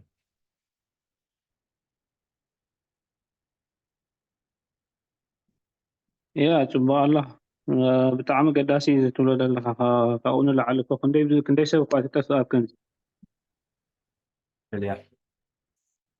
يا انا حجي ناتي كم ناتي تقوم تلهم تاقبل زبزع بكاشيت زتقم اوف كورس كله بيتقوم له ما تكون السو تاع كريديت ناتيك حلو وصل دلي بلاس كاش كاع تاوصل زل اندحاني انا مالتي كلنا حدا خونا كلني حافشاو كاش تقمنتي بزح زبله جنزب فلايت خوينو تسترفخا كم زراهم يعني 16 19 قالت خوينها بتكريديت كارد غير خوف لا قال مالتي ስለዚህ ከከማ ጠቃማ ኸይ ናትካ ክንደይ ሊሚት ከም ዘለካ ከዓ ኣብ ግምት ከተትወለኩም ናይ ሓንቲ ሊሚት የሂበኩም ዘለኹ ክልተ ክሬዲት ካርድ ዘለኒ ናይ ክልቲኡ ተደሚሩ ከዓ ላዕለ ክኸውን እዩ ናተይ ክሬዲት ረሾ እቲ ዩቲላይዜሽን ረሾ ማለት እዩ ናይ ክልቲኡ ድምር እዮም ዝህቡካ ኦኬ برهين حج أب سني دحر نعبنت كم زبالكاي كاش نهانا أخل تخوينوس تكريدت كارد ستيد لينا تخوين قلنا تكريدت سكورنا دحر كن هانت أدليناس كنت كم نخيل مالدي ያ ያ እቲ ክሬዲት ካርድ ወላ ዘይትጥቀምሉ ዘየድልየካ ከሎስ ክሬዲት ስኮር ክንኸተዕብይሉ ኣዝዩ ጠቕመቲ እዩ أوكي ኣዝዩ ጠቕመ لون كتلقوا حتى لهم كأس كريدت كارد يقد سوكم يلكنا تسكور حج ያ فور إكزامبل أنا نيكست يير نا يونيفرسيتي لون كحتتي እዎ حجي كريدت كارد انت تأكي ما يفلتني ኢስ ኦኬ ናቱ ለሓንቲ ኣይፀልወክን ኢና ዩኒቨርሲቲ اوكي عيطلوني ናቱ ስዳሓኒ እሱ ሜይንሊ ከም ዕዳግ ገይሩ ከማ ናይ ሕሰብኒ ብዝዓዲ እኮ ብብዝሒ ማለት እዩ ከምዚ ማዕረ ከምኡ ክስታይ ኣይኮነን ንኩሉ ሰብ اوكي ብናፅነት ዝወሃቦ ዓይነት ልቃሒ alright thank you ታንክ ዩ ኦኬ ሶ ያ ብከምዚ መገድታት ክትገብርዎ ትኽእሉ ኢኹም ኣሕዋት ሕቶታት ናይ ክስታይ ክንከይድና ቅድሚኡ ግን ናይዘን ዝተምሃርናየን ዩኤስኤ ክሬዲት برين كما يقول لك አቤት ሰላም ሰላም سلام دي هذا ሰላም يا ሰላም كريدت كارد موست انا حج انتي كمالو حدا بندفت زخونه ነገር سكيورتي ያለው እንደገና ከምዚ ዲስካውንት ገለ ከማን ያሉ ናብነት ድሪፍ ስቶፕ ዝኮነ ነገር ገለ ከመለኻ ከማን ዲስካውንት ትረክብ ኢኻ ክሬዲት ካርድ ከም ካምታት እንደ ኣድቫንቴጅ ዘለዎ ዲቴይልስ ይላል ጽቡቅ ነጥብ እያ ኣቲኻና ያ ቴንክ ዩ ተወነነ ጽቡቕቲ ኣሎ ዘጉደል ኩሉ ክህሉ ክእል ብዙሕ ጥቕምታት እዩ ዘለዎ ኤኒዌይ ጽቡቕ ምዃኑ ገሊፀልኩም እንተሓሊፈ ይኣክል ኸውን እዩ ንምባል ኢለ እምበር ደሪዞ ሎት ጥቕምታት ናቱ ክትገልፆ ትኽእል ኣነ ሕጂ ኣይ ቲንክ 1% ይሁን ኣለዉ እዚኦም ኤምኤክስ ወይ ከዓ ኣሜሪካን ኤክስፕረስ ኢለ ዝጥቀመሎም ዘለኹ ካብ ዝገዛእ ኩሉ ንብረታት 1% ይመልሱለይ ገንዘብ ማለት እዩ ናይ 100 ቅርሺ ተጥፊአስ ቅርሺ ይመልሱለይ እሞ ከዓ ናቶም ገንዘብ እናጠቀምኩ ካሽባክ ኤግዛክትሊ ካሽባክ ማለት እዩ ከም ዝበልካ ናይ ነዳዲ ገለ ክትመልእ ከለካ ነናቱ ጥቕምታት እዩ ዘለዎ እሱ ዝዓበየ ግን ናትካ ክሬዲት ስኮር ንኸሃንፀልካ ኢለ በቲ መሰረታዊ ሕጂ እንታይ እዩ ንእሽተይ ሂንት ሂበኩም ኣለኹ እንደ ስእላዊ መልክዕ ሒዝኩም ብድሕሪኡ ንእሽተይ ከዓ ክትውስኽሩ ክትክእሉ ኣለኩም ኣብዚኣ ተማሂርና ጥራይ ንኸይትኮይና ሜቢ ኢናፍ ዘይክኸውን ይኽእል እዩ እኩል ዘይክኸውን ይኽእል እዩ ማለት እዩ ኦኬ سو أبي أمريكا زلكم ما بزلكم إكفاكس علينا ولا بإنجلان نتكلمينا إكسبرين على لكم ترانسي إكزاكتلي كم ناي إنجلان دي خمتكم يس إزلوا يس إندي تحت زلوا هكذا يس هو يس إزلهم لك عمنا إنجلان إكفاكس إكسبرين ترانسيونيون يعني بحالتين ناي كريدت كارد إيجنسيز تين إيجنسيز زلوا يكأننا سكورز فلتا ناتنا ليت دونجينا نخفف زلنا يكوننا نزفلتا سلازم مورجج انت حاتيتنا نحنا جزا خنجز لقاح انت حاتيتنا قداموت نزي اني متشك زغوبر تمن لقاح مزلنا نزيهم يمركب زغوبر ككم بوتو مالتي كندا تخيدا لقعكم ولا كندا تزي تقاقي اكفاكس لكم يا اكفاكس ترانسيون ኤክስፔሪያን አፕ አለውም ዲ ዋላ በጉግል ጥራሕ ካለው ግን ትገብር ብሬን اب نرويج يا خلا دنمارك ያ ኖርዌይ is there ለሰይ ዝኾነ ለቃሕ ተሓት ከለካ ካብ ኤክስፔሪያን እንዲ ዝመፃካ ናትካ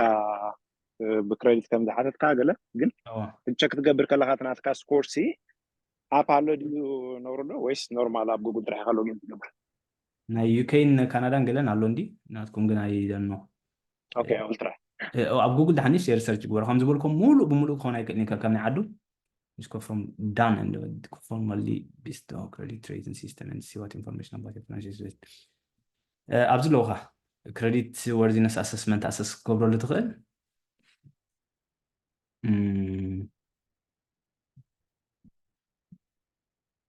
ንእሽተይ ኣዌርነስ ሓሳባት ሂበኩም ዘለኹም ንእሽተይ ምልእ ከተብሉ ኢኹም ኣብኡ ከለኹም ኣይ ቲንክ እምበር ሙሉእ ክኾን ኣይክእልኒ ከም ዝበልኩም ከከም ዓዱ like some countries Norway doesn't use standard much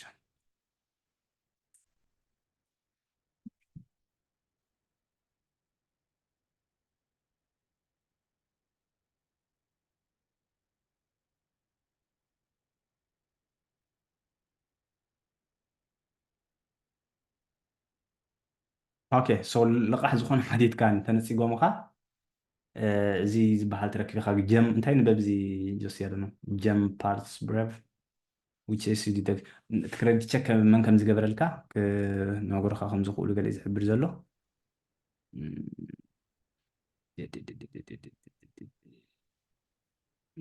سكام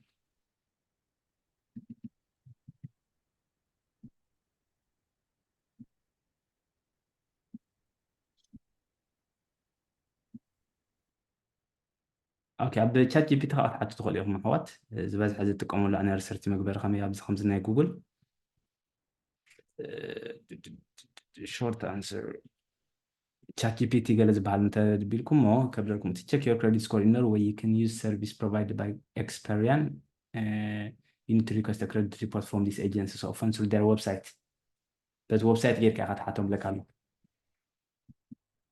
Yeah, thank you.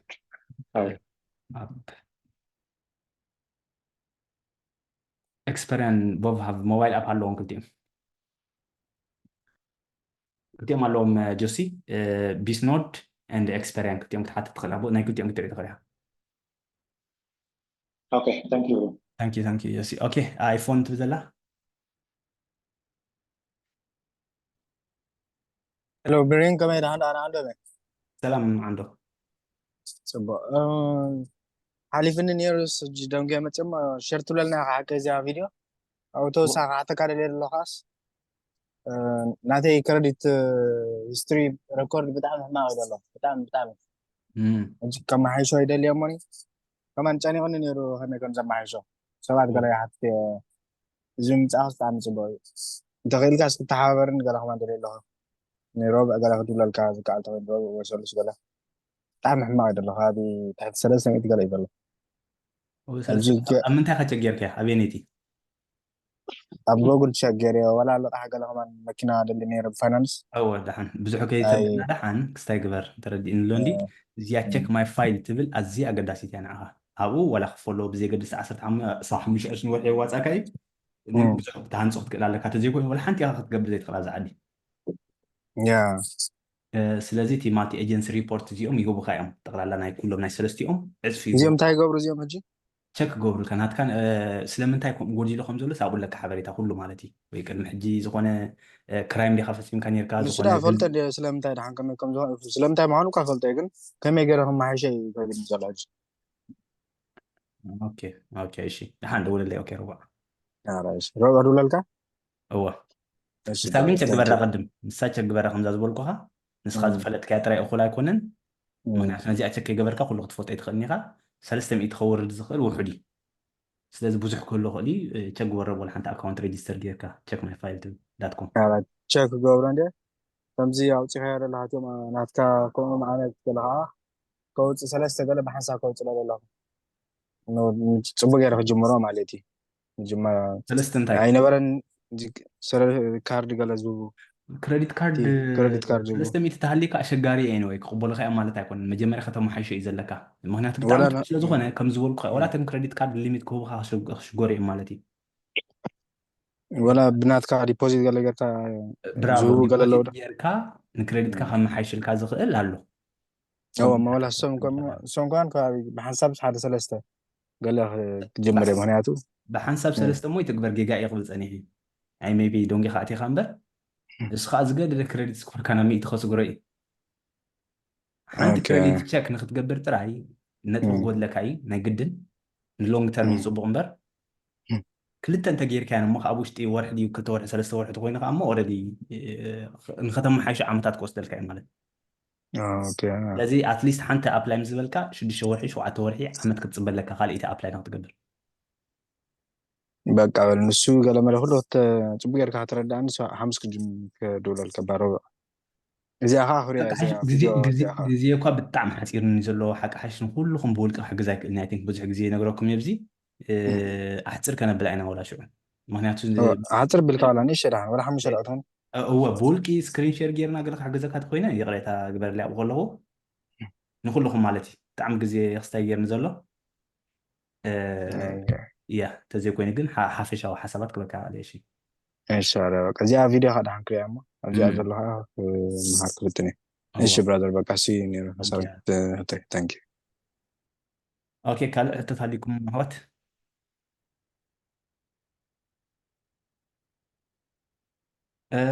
اوكي ناي تمالي نيوز سي وكم يرى ميبي سلام اوكي هو فيديو صدلكم يبيني اوكي سو ناي تمالي زقات ام في عمتات انتاي نيرو ناي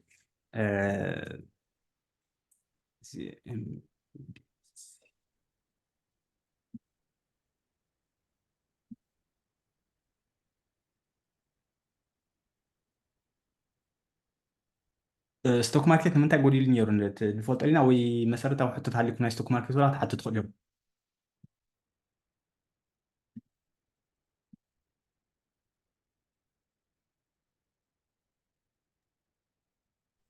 سلام يا حواد سلام برهين سلام زم يا زناي تمال زناي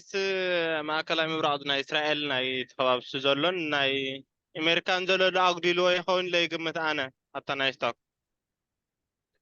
ناي أمريكا ناي سرح مس موضع قال زلوا بس يعودي أريد وزخون لي أم سوسا وريد اللحدي بيتكوين سوسا وريد اللحدي بيتكوين تعيد خفيت زلو ماركت كان ريان قال يا نو زمون تادي بزح غزي وتزراري بلو بزحلف ورحب في اللاب زي اس بزح غزي غليص نسولو تي بوليتيكس بحفشا صلو ايتناي بعل قازا اسرائيل زغاتم زلو مالتي ناي امريكا مرج الله تمرج اخا من يزمرت صلوا غبرولي دونالد ترامب خمرت انستوك ماركت زبلص خم زخون اوبيسلي ناتنا حسابات مالتي تزرارنا نيرنا مهنياتو هاريس انت مثلا بايدن نيرون كلهم حديهم نتي ايكونومي خاصبكم زي كون رئينا نيرنا بفلاي مسبع تشاينا مسبع راشا زلهم باسطات تري تمحيشو ستوك ماركت كم زد لك خيدا كاني ننوح غزي مالتي سلازي دونالد ترامب زبلص مخونه نيرون ستوك حدا نسو يصليو تزعاب يصلو وغن نسو يكون زعاب يصلو الماركت دك ذات مالي استزاربكم نابري سيشن غسنا نخير كم زلنا مملكتي ويكا حبريتا سلازي مصعنا نسو خا is the job growth totals 114 in July less than expected بلنا له نحنا تصبينا زنبرنا لعلي بزحت سبات سرح كفت الله مالتي بأمريكا انتخونا قلنا دارقا فرق مسيو مالت تحوت مسيو بتعمي سلازي بزحت سبات سرح دليوم سرح يسون الله مالتي ويكا عبيت التكالات أتاو يوحدا لوا سلازي سرحتنا أي قوتران الله مالتي هذا economists أي عبني زبو مالتي بتزاواري تكال أي unemployment rate سرح زسانو سبات كا نابر بعتنات بسلسة مئتاوي توسيخو تثبيت جيرنا لوز نبرنا 4 بحالي سلازي إذن تايزر إنا زلو ولا دا inflation يورا دنبر اتي economy بحافشة زبهالنا يتهاجر حبتيخا مسؤ كورد كله حدا جيناي ورا خو قاطع صرو بتعم خو صقومو ميخالي مالتي مناتي inflation نداوره دخلو زي economy ناي سرح دي كال دحاني خيد انت هاليو زبلصه سوفت لاندينግ ብሎ ቆልዮም ወይ ከዓ ቀስ እንዳበሉ አረጋጊኦም ኣለዎ ነቲ ዕዳጋ ከም ብንኽእል እዚ ግዜ እዚ ግን አንጻሩ ኮይኑ ኢንፍሌሽን እናወረደ ይወርዳሎ ጽቡቅ ወላ ዳ ከም ዝድለ ኣይኮን እምበር ባንክታት ይሳቀያ ኣለዋ ናተን ቦንድ ወሲደን ዝነበራ ሚእታዊ ትሑት ስለ ዝኾነ ኣብዚ ግዜ ዝልዕሉ እዩ ዘሎ ኢንተረስት ሬት ልዕሉ እዩ ዘሎ ወላ ዳ ኢንተረስት ሬት ይቆረፅ እምበር እዚ ማርኬት እዚ ዕዳጋ ናብቲ ዝነበሮ ስራሕ ሰብ ከኣቱ እዚ 4.3 ዘሎ ግዜ ክወስደሉ ይኽእል እዩ ስለዚ ግዜ ክወስደሉ ተኮይኑ ኣብ ምንታይ ንኣትሉና ማለት እዩ ኣብ ሪሴሽን ንኣትሉና ማለት እዩ ተዘዋዋሪ ሪሴሽን እንታይ ማለት እዩ ትፈልጡ ትኾኑ ዘሚካኤል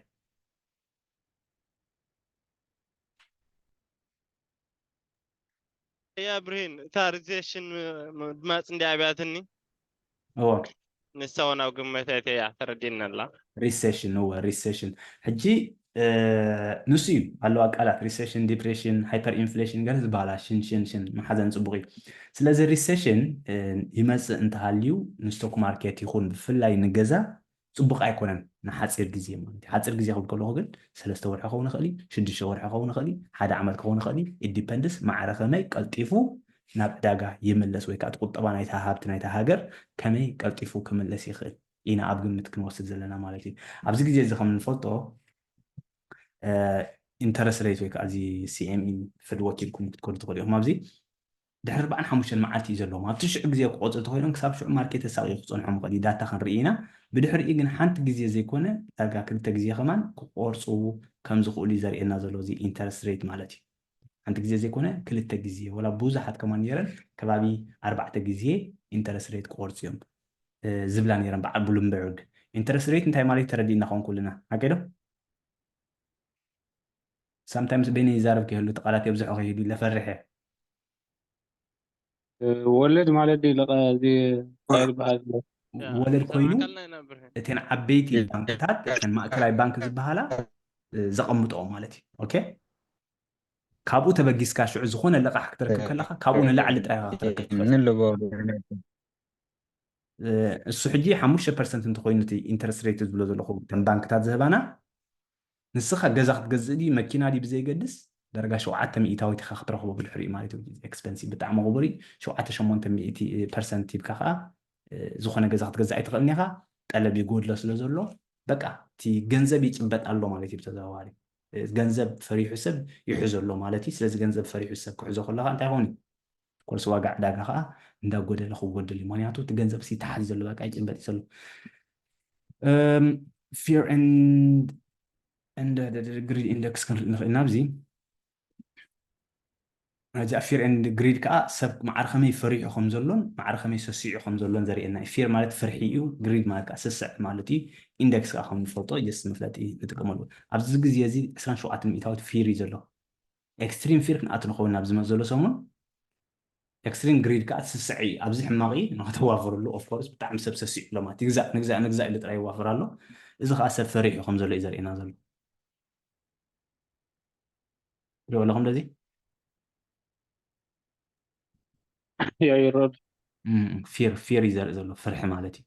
ከመይ ይኸይድ ነይሩ ሕጂ ግን ወሪዱ ወረዲ ክፈርሕ ጀሚሩ እቲ ሰብ ማለት እዩ ሶ ናይ ኢንፍሌሽን ገፅና ንኸይድ ስለ ዘለና እቲ ማርኬት ከዓ ፈሪሑ ማለት እዩ ብሕፅር ዝበለ ናብ ሪሴሽን ገፅና ንኸይድ ከም ዘለና ስለ ዝመስል እቲ ማርኬት ከዓ ብኡ መሰረት ንእሽተይ ፍርሕ ኢሉ ኣሎ ሶ ሕጂ ኦኬ ብሰንኪ ከምኡ ወሪዱ ስለምንታይ ወሪዱ ዘይኮነ ዘገድሰና ግን እንታይ ንግበር ብሕጂ እቲ ቀንዲ ዘገድስ ዘለዎ መስለኒ ናተይ ሓሳባት ይህበኩም ኩሉ ግዜ ቁኑዕ ክትኮን ትኽእል ኣይትኽእልኒ ኢኻ ተወሳኺ ዳታ ሓበሬታ ክበና ክእል እዩ በዛ ትማሊ ዝተዋሃበና ኣይንግዛእ መበልኩ ነይረ ግን ተወሳኺ ሓበሬታታት ክወሃበና እዩ ማዕርኾም ኤክስትሪም እንተዝኸውን ኢንተረስት ሬት ሎማ ዓንቲ ፅባሕ መፂኦም ሃንደበት ኤመርጀንሲ መፂኦም ክቆርፅሉ ክእሉ እዮም ግን ማዕርኾም ዘይኮነ እንታይ ንሶም ከዓ ትዕግስቲ ክገብሩ እዮም ፔሽንስ ክገብሩ እዮም ዓቕሊ ማለት እዩ ንእሽተይ ተፀቢዮም ሽዑ ክቕንሱሉ እዮም ክውስኽሉ ከርኢና ክእሉ እዮም ኦፍኮርስ ክቕንሱሉ እዮም ሚእቲ ካብ ሚእቲ ክንደይ ሚእታዊት እዮም ክቕንሱ ግን ካብኦም ክንርኢና ስለዚ እንታይ ክብል ዝደሊ ብዙሕ ገንዘብ ክነዋፍር ብዙሕ ዘተባብዑ ግዜ ኣይኮነን ግን ፅቡቅ ንዓና ከም መዋፈርቲ ሕማቅ ከይመስለኩም ኤኒዌይ ሪሴሽን ማለት is good opportunity ንዓና ፅቡቅ ዕድል እዩ ኩሉ ነገራት ብሕሱር ክንረኽቦ ኢና ማለት እዩ ንመን ይሃስዮም ኣብ ናይ ቴክኖሎጂ ዝሰርሕ ሰብ ክስጎጎ ክእል እዩ በዓል ኣማዞን ዝሰርሕ ሰብ ኦፍኮርስ ኮንትራክት ዘይብሉ ማለት ናይ ዜሮ ኣወር ኮንትራክት ዘይብሉ ምሳለስ ኢሎም ዝፅውዑን ሓፂር ግዜ ንሶም ክስጎጎ ክእሉ እዮም ኣብ በዓል ኣፕል ከምኡ ኣብ በዓል ዋልማርት ዝሰርሕ ብፍላይ ኣብ ኣሜሪካ ማዕረ ከምኡ ፅልዋ ክገብረሉ ክእል እዩ እንተዘይኮይኑ ኦብቪየስሊ ገዛውቲ ሎም ገዚእካ ፅባሕ ትሸጦ እንተኮይንካ ክጎድል ይኽእል እዩ ስለዚ ነቶም ብመፃእ ክንዋፍር ንሓስብ ግን ፅቡቅ ዕድል ይህበና ኣሎ የኽብሎ ዝኽእል ውሕድ ግን ዘይጀመርና ዘለና ንጀምር ቀዳማይ ማለት እዩ ብዙሕ ገንዘብ ኣይኮን እምበር ንጀምር ንመሃረሉ ንፍለጦ ዶላር ኮስት ኣቨሬጅ እናገበርና ክንወርድ ንኽእል ኢና ድሕሪኡ ማለት እዩ እዚ ሕጂ ገዚአ ድሕሪ 6 ወርሒ ክሸጦ እየ ገለ ዝብል ሓሳባት እንተኮይኑ ግን ኣይ ውድን ሪኮመንድ ኢት ወይ ከዓ ኣይምደገፍኮን ነይረ እምበር ፅቡቅ እዩ ከምዚ ሪሴሽን ስለ ዝበሉት ሜድያስ ሕማቅ ከይመስለና ንዓና ንዕኦም እዩ ሕማቅ ነቶም ሃብታማት ነተን ዓበይቲ ትካላት ውሕድ ኣታዊ ከእትዋ ክእላ ኢና ኦፍኮርስ ውሕድ ኣታዊ ስለ ዘእትዋ ኤርኒንግ ኦፍኮርስ ዋጋአን ከዓ ክጎድል እዩ ዋጋ ናይ ስቶክስ ንሱ ክፀልወና ክእል እዩ ንሱ ግዝያዊ ንዓና ግን ክሳብ 3 ዓመት 4 ዓመት 5 ዓመት ኢና ነዋፍር ክሳብ ዝሃለና ከምዚ ብጣዕሚ ዝፅልወና ኣይኮነን ንእሽተይ ጥራይ ክንሓስበሉ ኣለና ብፍላይ ከም ኣብ ንኣሽቱ ትካላት ተዋፍሩ ወላ ባንክራፕሲ ክጋጥመን ክእል እዩ ትካላት ባንክራፕሲ ማለት ከዓ ጥፋሻ ማለት እዩ ኣይሆፕ ንፁር ይኸውን ሓደስቲ ኣለኹምና ምስለኒ ኣብ ዩቲብ ዝመፃእኩም ክብራት ኣሕዋት ኣብ ዩቲብ ዝመፃእኩም ቪድዮ ዘይሰለኩም እንተሃልየ ስለደለ ይበሉን እሞ ካብ ቀዳማይ ክሳብ መወዳእታ ክፋል ዘሎ ትከታተልዎ ፅቡቅ ጌርኩም ቪድዮታት ስለ ዘሎ ካብ ካልኣይ ግዜ እንደግሞ ገለገለ ግን ኣርእስትታት ኣሎ ክደግመልከኒ ኣብ ዝመፅ ዘሎ ሰሙናት ማለት እዩ ስለዚ ሎማ ዓንቲ ሞር ንኩሎም ሓዊሰ ኣብዚኣ ናይ ውልቃዊ ፋይናንስ ንኩሎም ክጠቀም ትኽእል ሂበኩም ዘለኹ ፅሙቅ ኣቢለ So yeah, any question حطوا عليكم feel free. ኣለዎ ድዮም ኢዶም ሓፍ ዘበሉ ዋላ ክንዛረብ ቀፅል ሓሳባት ምክሪ ድሌት ካህብ በርሊን ኣነሲ ብኣሞይ እኳ ሓይተካ ነይረ እንደ ናይ ቆልዑት ቀሪብና ዲና እቲ ኣካውንቲ ክንከፍት ናይ ቆልዑት ከመይ ጌርካ ኣካውንቲ ክሰርሕ ገለ ሓቲተካ ነይሩ ኣበይ ዳክ ዘለካ በሪ ወ ብዙሕ በይንካ ይኮንካ ንጎ ትወለኒ ሓድሽ ዳ ስለዚ ብከመይ ክሃዊ ይኽእል ኣለኹ ዝሓተ ገለ ኢሉ ኦኬ ክበኩም ኢዳ ሕና ኣብዚ መፅሊ ሰሙናት ገለስ በቃ ወርሒ ሸሞንተ ኣለና ወርሒ ሸሞንተ ዝደፍን ዝክበኩም እየ ኦኬ ሓድሽ ሰላም ኣነ ኸ ሕቶ ዘላትኒ ኣጋጣሚ እኳ ትጋላልፀና ኣለካ ግን እዛ ኢንቨስት ንገብረላስ እዚ ናይ ኢንተረስት ሬት ክጅምርዎ ዝበሃልን እንደገና መኣስ እዩ ዋላ እቲ ንገዞ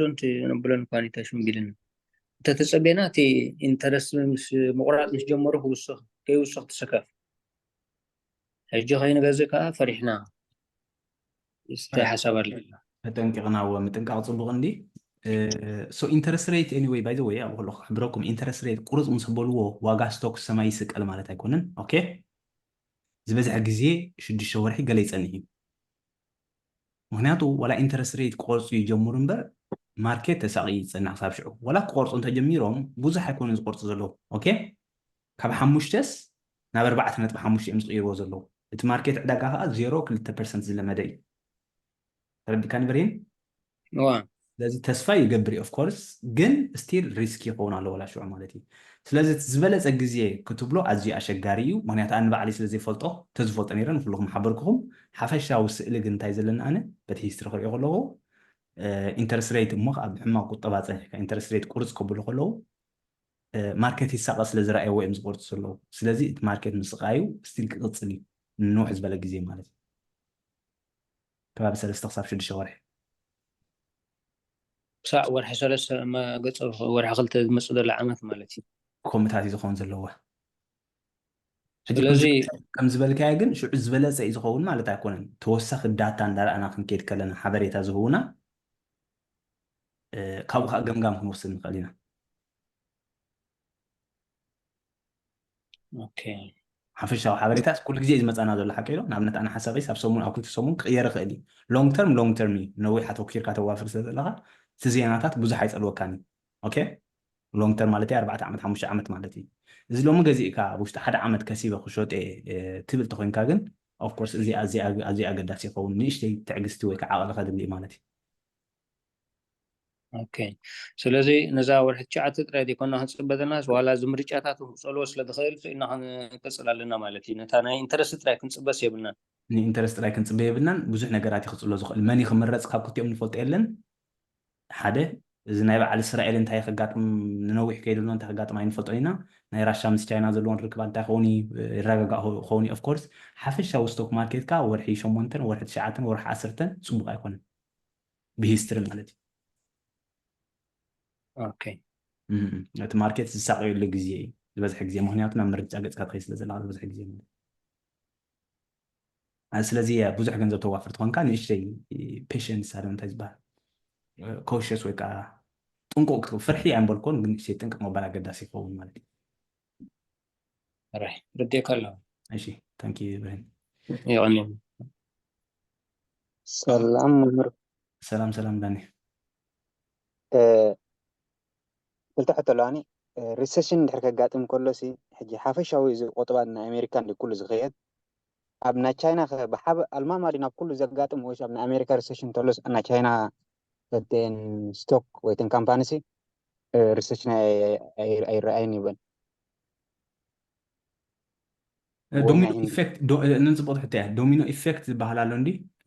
ባይ ዘ ወይ ነዚ ካልእ ዝፀለወቶ ከዓ ናይ ጃፓን ከዓ ኣሎ ኦኬ ናይ ጃፓን ከዓ ኢንተረስት ሬት ከይወስኹ ክንደይ ዓመታት ፀኒሖም ንመጀመርያ ግዜ ወሲኾም ስቶክ ማርኬት ናቶም ብጣዕሚ ተሳቂ እዩ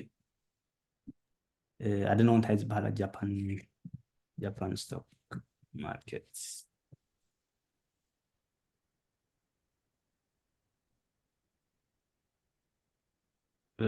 እንታይ ዝበሃል ወዲ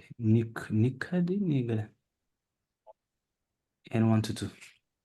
N122 stock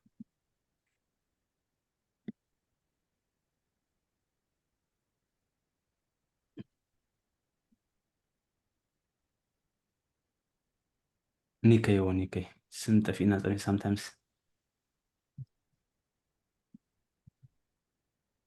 زي نيكي ዝበሃል ኢንዴክስ ከምዚ S&P 500 ንብሎ ናይ ኣሜሪካ እዩ ጃፓን 12 ናይ ጃፓን ወ 10 ክንደይ ፐርሰንት ጎሊሉ ርአ ካብ 18 ጎሊሉ ከይኮን ከመ ካብዚ ኦል ታይም ሃይ ዝነበረታ 15% ቀኒሱ ንሪኦ ኣለና ኣብዚ ሕጂ እሱ ምስ ወረደ ንሱ ከዓ ፅልዋ ገይሩሉ እዩ ነቲ ናይ ኣሜሪካ እንታይ ንምባል እየ ዶሚኖ ኤፌክት ማለት ከዓ ከምኡ ኣብ ሓንቲ ምስ ጀመረስ ክኮልለ ክእል እዩ ማለት እየ ነገር ግን ናይ በዓል ቻይና ኦልሬዲ ኣብ ሪሴሽን እየን ነይረን ኢንተረስት ሬት ሕጂ ቆሪፀን እየን ናይ በዓል ዩኬ ኢንተረስት ሬት ቀሪፀን እየን ኢንግላንድ ቆሪፀን እየን ናይ ካልእ ሃገራት ከዓ ከምኡ ገይረን እየን ናይ ኤውሮጳ ዘለዋ ዋላ ካናዳ ሓዊስካ ማለት እዩ ኣሜሪካ ጥራዮም ከይቆርፁ ፀኒሖም ክሳብ ሕጂ ኦኬ ስለዚ ክፀልዎ ድዩ ትብል ሕቶ ብሓፈሻዊ ናይ ኣሜሪካ ኢና ንከታተል ናይ ኣሜሪካ ስለ ዝኾናተ ንሕና ነዋፍረለን ብፍላይ ማለት እዩ ከምዚ ትብሎ ዘለካ ብኩሉን ሃገራት ዘጋጥም እንተኮይኑ ግን ዝዓበየ ስቃይ ክኸውን እዩ ማለት እዩ ኦኬ ካልአይቲ ያ ብሮ ካልአይቲ ኸ ዜምፔን ስቶክ ዝበሃላሲ ባንክራፕት ኮነ ምክንያቱ እቲ ቫሊቲ ማርኬት ቫል ናተን ውሕስ ስለ ዝኾነ ሕጂ ሃንደ በደን ትንዳርኣኸያ ከለኻ ሜቢ ሕጂ 5 ቅርሺ ገዚእኻ ነርካ ፐር ሼር ማለት እዩ 4 ክትኾን ርኢኻ ኣለኻ ሰለስተ እንዳርኣኸያ ዲ ባንክራፕት ተጋጥመስ ወይ ኣብ ሂስትሪስ ከመይ ወይ ሃንደ በተን ወላ 5 ቅርሺ ከላ ባንክራፕት ኣጋጢምና ኢለ እንዳዓጥ ትፍሻ ኣብ ዜና ክትሪኦ ትኽእል ኢኻ ሃንደበት ውዕፀ ኸሊ ማርኬት ናተን anytime ዝኾነ ግዜ ወላ ከይረኣኸዮ ኣጋጢሙ ክብልካ ክኽእሉ እዮም ንኩለን ግን ኣይኮነን ማሲ ብዙሓት ኣይኮነን ውሕዳት እየ ሕጂ ንስኻ ኢኻ ፅንዒ ኢልካን ክትፀንሕ ክትክእል ዘለካ እንታይ ዒዳ ኣለወን ክንደይ ገንዘብ ተለቂሐን ኣለዋ እዚታት ንእሽተይ ክተፅንዖ ክትክእል ኣለካ ቅድሚኡ ማለት እዩ ኦኬ ፋንዳሜንታል ናተን ኩለን ማለት እዩ ንኩለን ዘይኮነ ቴምፔኒ ስቶክስ ዝበለ ቴምፔኒ ስቶክ هو أبعال أمازون أبعال مايكروسوفت أبعال أبل توافيركا تايمو يا شور ستي دارجا شور ولا شور دبالة دي ماركت هو شور بولن I think أنا ورا دي فاست شور موبايل الحاش هو Amazon is actually good I'm looking into it في بلوز يوم عادي حنت خاطن زري إنزل له ستوكس يا زجر مكان مهنياتو ناتهم فاندامنتال حما أيكونن بتعمق أوري الوريدة زين كمرة ألطيفة أوسخ أنا راكو أنا خبز راكو بس هلسه ورح سمرة أوسخ أنا أمازون هو درجة هلطة ميس بس يعني را 100 نيرة مع سيزي على 20 شو مونتن ور 4 تكتشن 20 سلسلة مابز مع سينير عمس ور شو عتنا شو مونتن نازل حدي شو مونتن 120 نيرة ستيل وسخ لا بزح وعد أيكونن وعد أيكونن على أمازون 10 مئة تقنص له مالت بتاع بزح مناس كواليتي ستوك يا مالتي بحفشة anyway thank you زين النيرن حتى برو حتى مرتته وخا بحكي مالت السيرش غير كاتتو تمرتسي بطلي له ترخبو تقدر داك اي دونو كما غير قلصك كما يكلني نجين thank you برهين سلام مسرت نعيك أخل تحت اللواني حنتي كان زد بهلا مشالو سب فرح كله سخجريد يكون سبجريد يكون كله فرح زبل مشالو وارن بافت عندي وارن بافت حج أب كم زلوا حج كنا تفهمنا ريسيشنسس كم عينة ستايل كنت كم نخلو بزح سفرح وكاش حزالو نحن آخر حج كن فرح دزلنا ولا جريد يكون انتايس كان اي سايكولوجي نغريك قلب قالو خمزي خيط فلتي حق له في الله مسلا جي سب يفرح الله يلكالك عمسو توافر مالت ايكونن قال توسخ زغي نغرات الله مسو حجي he's a great investor ابزل لك اني ما غاتا مخيزيا صنعكو كمان تمال بزحلف كنده شيتو 500 مئتاوت حيزو زنبره ابل شيتو كلمه ورحدي قال اوكي رديكي يا جلس اللي هم أني نبزخ جلست خلنا مالتي حجي نسنا وافير لنزلو بعد بانك أوف أمريكا بعد جلجلين حجي نبعلس شيء تزلو مالتي تبعلي له مسلات خم عينت قال زوجات ستيل شيء سلمنتاي شيء تزفلطو يلا معناته هذا anyway أبل 3 تريليون ماركت كاب سلز بس حد ودي أعزب الأمنات كله خالي معناته درجة شدش ما في جميل كتشنا 10 شديشني وفر جميل أبو أبل حجيت مهنيات شو تزلو نفطين خلنا إحنا جن تأكيبو زلو كاش تعني بزح كل جزء معرفهم الجنزب كلها ماركت كراش زقات مول الجزء 100 500 أي فلوت كمبر تردي كنا ليش هو تردي تخكليو تسبنك ساعة أي فرح نزلو ماركت كده ميتاوتي ما قولي له فرح اس ام بي 6% لا قال اقولي لازم هابتي اول تايم هاي ابز عم تسكن رأي اس ام بي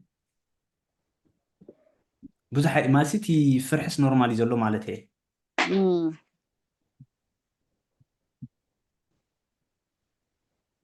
يوكلي ستيل 10%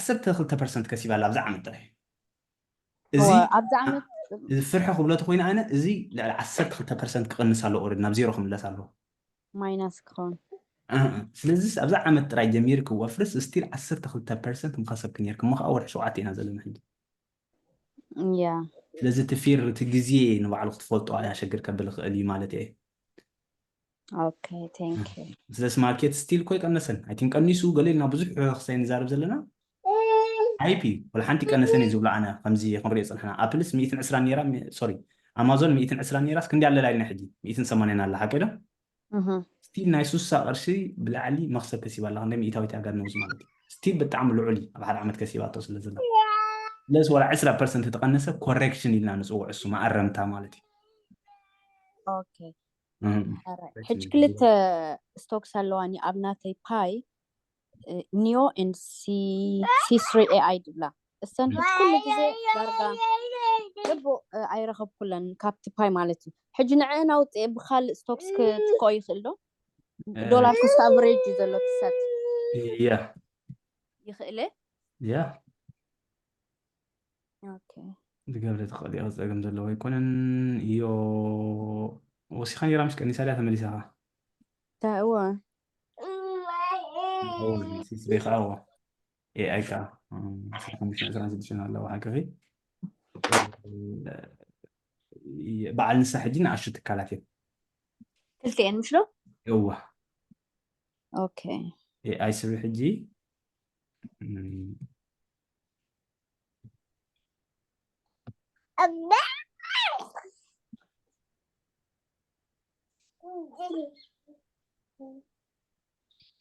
حجي انتي بخلت مقرتات زي حما قال لك زلو حجي ريسيشن اغاطيمو انت خوين مالتي ونياتو غصنياتا تايكون انزل نسا حجي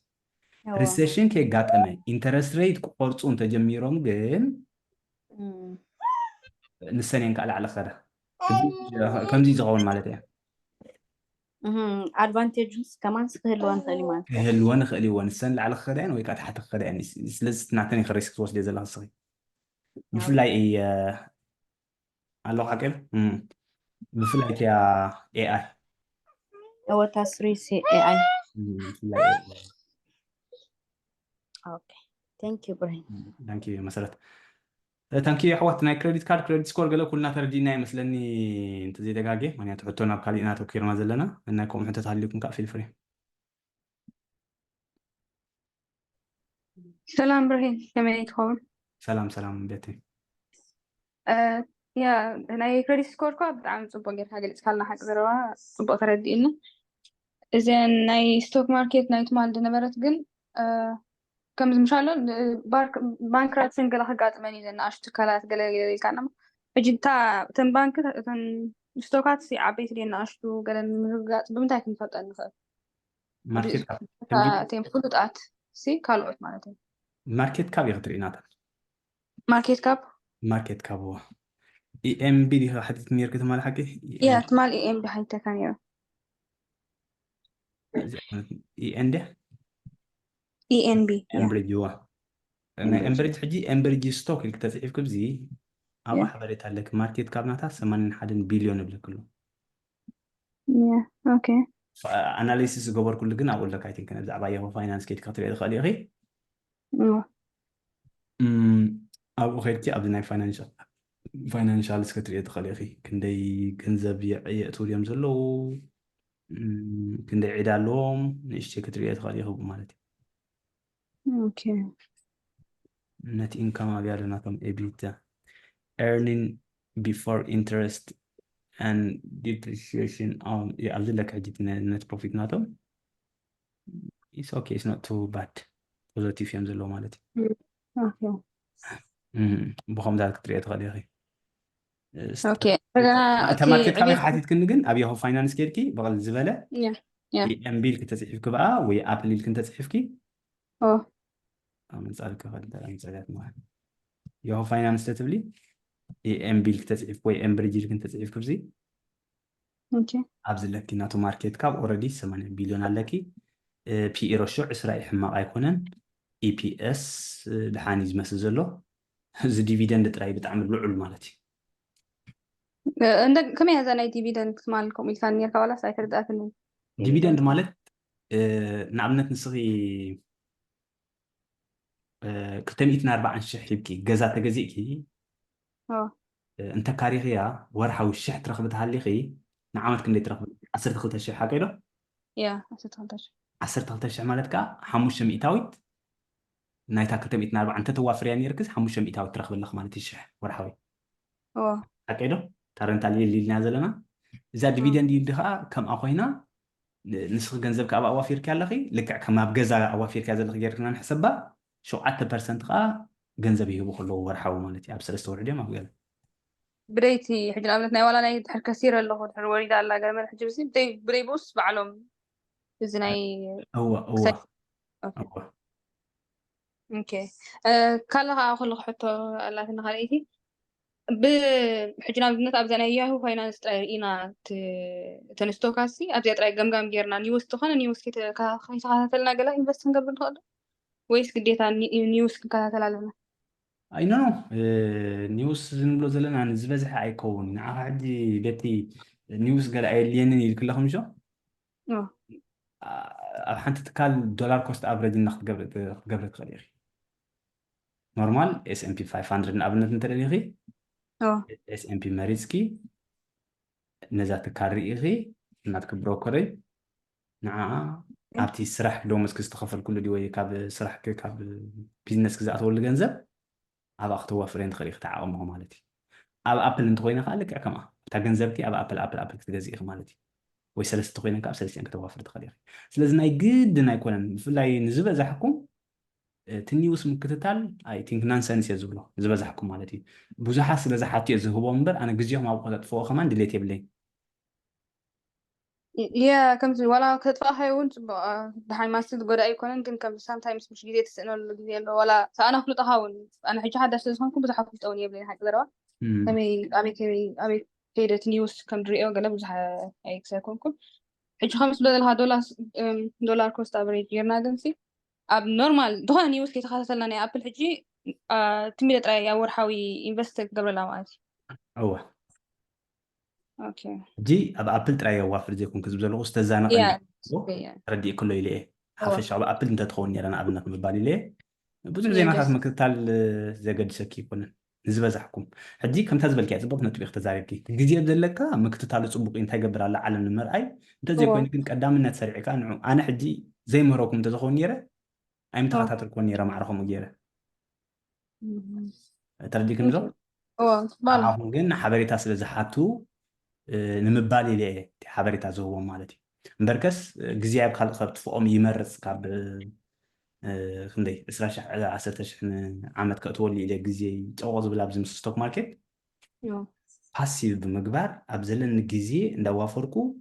of course ناتي هوبي ويدليتي تخوينو كري غليتنا فاينانشال نيوز انت زي كوين جن نيوز سميعكي كتشوتيهم كتجازن ترايخ عد ما كمر بزح حق زك نقرا يكون حجز دولار كوست أفريج جيرنا إنفست جيرنا يلنا نبلمو ورحاوي بزي قدس هم يالو سعدت نيوز ناتو بحر دهون إفكتي بنا عندنا حال معنا زي وتصيتها يا كم زبالكو خي أب بفلاي عبيز بلا تكالات وي أب إندكس فاند توافر انت خوينكي تسبلت أما قد نسي اوكي دولار كوست افريج مالتكو أب ذلك جنزب واقع نايتا ستوك بزي قد سكندي بس حالا سويلك خطوافر كلها مالتي ما حاجة تخسر كل خاطر ستوك ماسي او تجزء اوافر تجزء كل لخ مالتي تجزء لخ مالتي اه بتزاوار انت خون على مسيلكي اسرا نايك اما كجزي انت لكي اسرا بلانجير كلها حكيلو اه نور حقن 10 نقول لك كنت زغت عملنا بعمل 10 صور حسب اوكي 10 ጫማ ክገዝእ ደሊ ኣለኹ ኣብዛ ዓመት ኢልክ ኣለኺ ኦኬ ዋጋ ኣብዚ የገድስ ኢልክ ኣለኺ ኦኬ ኣብዛ ግዜ እዚኣ ንሓንቲ ጫማ 120 ኣላ ገዚእክ ኣለኺ ኣብ ወርሓ ከዓ ክትክፈል ኢኽ ደሞዝ ናይ ስራሕክ ማለት እዩ ሽዑ ከዓ 130 ኮይና ክፀንሐክ እያ ገዚእክ ኣለኺ ብድሕሪኣ ምቕናስ ዋጋ ገይሮም ስለ ዘለዉ ናይክ ብ110 ክትገዝእ ኢኺ ገዚእክ ኣለኺ ድሕሪ 130 140 ክትበፅሕ ገዚእክ ኣለኺ 150 በፂሕካ ገዚእክ ኣለኺ 160 በፂሕክ ኣለኺ 170 ገዚእክ ኣለኺ ብዘይገድስ ናብ 9 ተመሊስካ ገዚእክ ኣለኺ ብድሕሪኡ ኣቨሬጅ ናትካ ክንደይ ኮይኑ ኣሎ ናብ ከባቢ 120 130 ኮይኑ ኣሎ ኣቨሬጅ ሓቀይዶ ገምጋም እታ ጫማ ሚኢቲ እንተኮይና ወላ ንእሽተይ ከሲርክ ኣለኻ ንብላ ንኽእልና እዚ ስቶክ ማርኬት ሓፈሻ ክንሪኦ ከለና ግን ዋጋ ይውስኽ እዩ ናትካ ኣቨሬጅ ክጎድል ከሎ ናቱ ዋጋታት ግን እንዳወስኸ ስለ ዝውስኽ ብፅቡቅ ሚእታዊት ከሲብ ኩሉ ክትወፅእ ትኽእል ኢኻ ማለት እዩ ኦኬ ቴንክ ዩ ردت بريها ዘይትርዳእኩም እንተሃልዩ ፅቡቅ ጌረ ክገልፀልኩም ንኽእል ናይ ዶላር ኮስት ኣቨሬጅ ናብዚኣ ክስታይ እንታይ ዝበሃል ጌረ ኣይፓድ ካልእ ዘይትርዳእኩም ኣሎ ዲሲኤ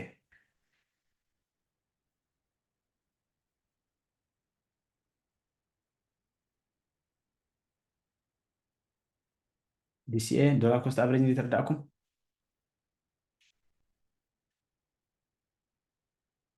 هذا ترديك لكم قدامس كوميدي إذا حتى نيرة هندا بس مسبس أوعي إذا حتى نيرة ترديني برهن حاول اوكي سو ردو تخوينو يا أخلنا كبرات حوات I think أبس سوم قاعد أنا عند مدف كبكم كفتني أنت بك أنت برهن إيشي ناي جنا عملنا على نروي دير له نروي ناتهم جنزب له مالتي يجيب ناتهم زروا كام دولو تجنزب ناس ودي الله بتعم تحط كسعيد له قال يقولوا مالتي يجي السوق زي ناي جنزب مودع سني أب ماركت نتاع إفكت خمسية أب ستوك ماركت نتاع تلوا قبرول ده وعب ستوك ماركت يكون ولا عب ديناي ريستيشن ويقله اوكي حجم ماركت كارنسي ويباتيرا زخبرول لجزيه مع اسم سيلي كاميكي انترست ريت نازلنا كخبر كله اوكي نابنت نا امريكا يقرصولون نا انجلاند قريصوم ليلنا حقيدو اوكي نا انجلاند اذا حسر زلو مالتي معناتو باوند دمسي ابنا امريكا تقميط ገንዘበይ ካሽ ጥራይ ማለቲ ዝበለጸ መክሰብ ከምጻለ ይኽእል ያነ ማለቲ ነሱ ዶላር ንክትገዝኦ ከቢሩ ስለ ዘሎ እዞም ናይ ደገ ኣብ ኣሜሪካ ስዊድን ቻይና ዘለና ሰባት ናይ ኣሜሪካ ትካላት ክንመርጽ ከለና ብዶላር ንመርጾ ስለ ዘለና ይኸብረና ኣሎ ማለት ኢና ኣነ ኦኬ እሶም ክቆርፁ ተጀሚሮም ንሕና ከይቆርፅና ኣብ ኢንግላንድ ዘለኹ ወይ ስዊድን ዘለኻ ናይ ኣሜሪካ ሓደ ቤዚስ ፖይንት ወይ ብዙሕ እንትቆሪፆም ከዓ ዶላር ይሓስረልና ስለ ዘሎ ንሕና ኣብኡ ንኸነዋፍር ዝበለፀ ይኮነልና ኣሎ ማለት እዩ ከምቲ ዝድለ ይኮነን ኦፍኮርስ ዓብ ለውጢ ዝምፃልካ ኣይኮነን ግን ዝበለፀ ይኸውን ማለት ስለዚ ዝበዝሐ ዓለም እንታይ ይኸውን ሽዑ ከቢሩ ወፅእ ዝፀንሐ ዶላር ናብ ናይ ኣሜሪካ ትካላት ክነጥር ይኽእል እዩ ሰብ ዝተሰዓበ ተራእዩ ዘለዎ ናይ ቻይና ኣብነት ኢንተረስት ሬት ትሑስ ስለ ዝፀንሐ ዝበዝሐ ገንዘብ ናብ ኣሜሪካ ወይ ገለ ከይፀኒሑ ኣብቲ ቦንድ ማለት እዩ I think na bond market كم صار كمية هذا معلت مبريه معرفهم تصلوا خجبروا ولا خلي مالتين هو معناته إذا كنت حالة مجرشة interest rate خسائر جبرلو جم جبرلو I was home stop قالي شو ما أعرفين بره معناته شهم كاب حالة في فبراير معناته دحر تعيش من غير مستقبل تطلع بلا معناته اجي اتي جنزب كاني دخيم كارنسي ناتهم بعد اجي بزي من هالبات اتي سبي نصادم كا خم كم كالكوليت زغبرو بزح سب كاني ابزناي ماركت كلمه بزح توافر بزيو مالته كما افريج وسيو المجرش عامك مالتي مجرش على 3 سنوات اجي قرب عندي سكفت عليهم مالتي سكفت اتي ገንዘቦም يعري خيود كالي تعبين افكي بصلهم كلا كلا سكفت كاتاتو سلوك اوكي ثانك يو ثانك يو ميكي اوكي سلام دانو ولا برين أنا حداش اللي حجي خفت زلو حجي سي أبتي ناي identify جلس بلوس وتحكسي 3 حتات أمسيات اللي هلا هو I am illegal under a treaty with Germany ويكا كم زي وعلمة وقلي مثلني أنت يقول ما تقول له I am illegal under a treaty with Germany 3 مرجعتي قدامي تزي قال I am illegal under a treaty with another country. I am not illegal or don't want to use a treaty بالكامل إنه الله. قدامي أخذت مرسي هذا عن الساقم بولك ولا حتى عن بسوني ويقدر دول لي. أوكي. قدامي أخذت جرماني هذا الحكي. جرماني ذل. جرماني واتبع صباح رخابني يعني سوني دار صباح مالتي. ثانك يو احوات ابزنا يوتيوب قال لكم لو ما عندي فيديو الصراحه كلكم لو ما عندكم اوف كورس حلف سوموني بيليو ناي بزعبه غزاز مكينه بلقحدو ولا سكفيل كامون انت بلنا زيرو ما تكون كتريوات خليكم ابغى لكم شير قبل لهم خوات هالين كا ناي غزانا طراي يكون صابنا مكينه زشجر ولا بزح سبي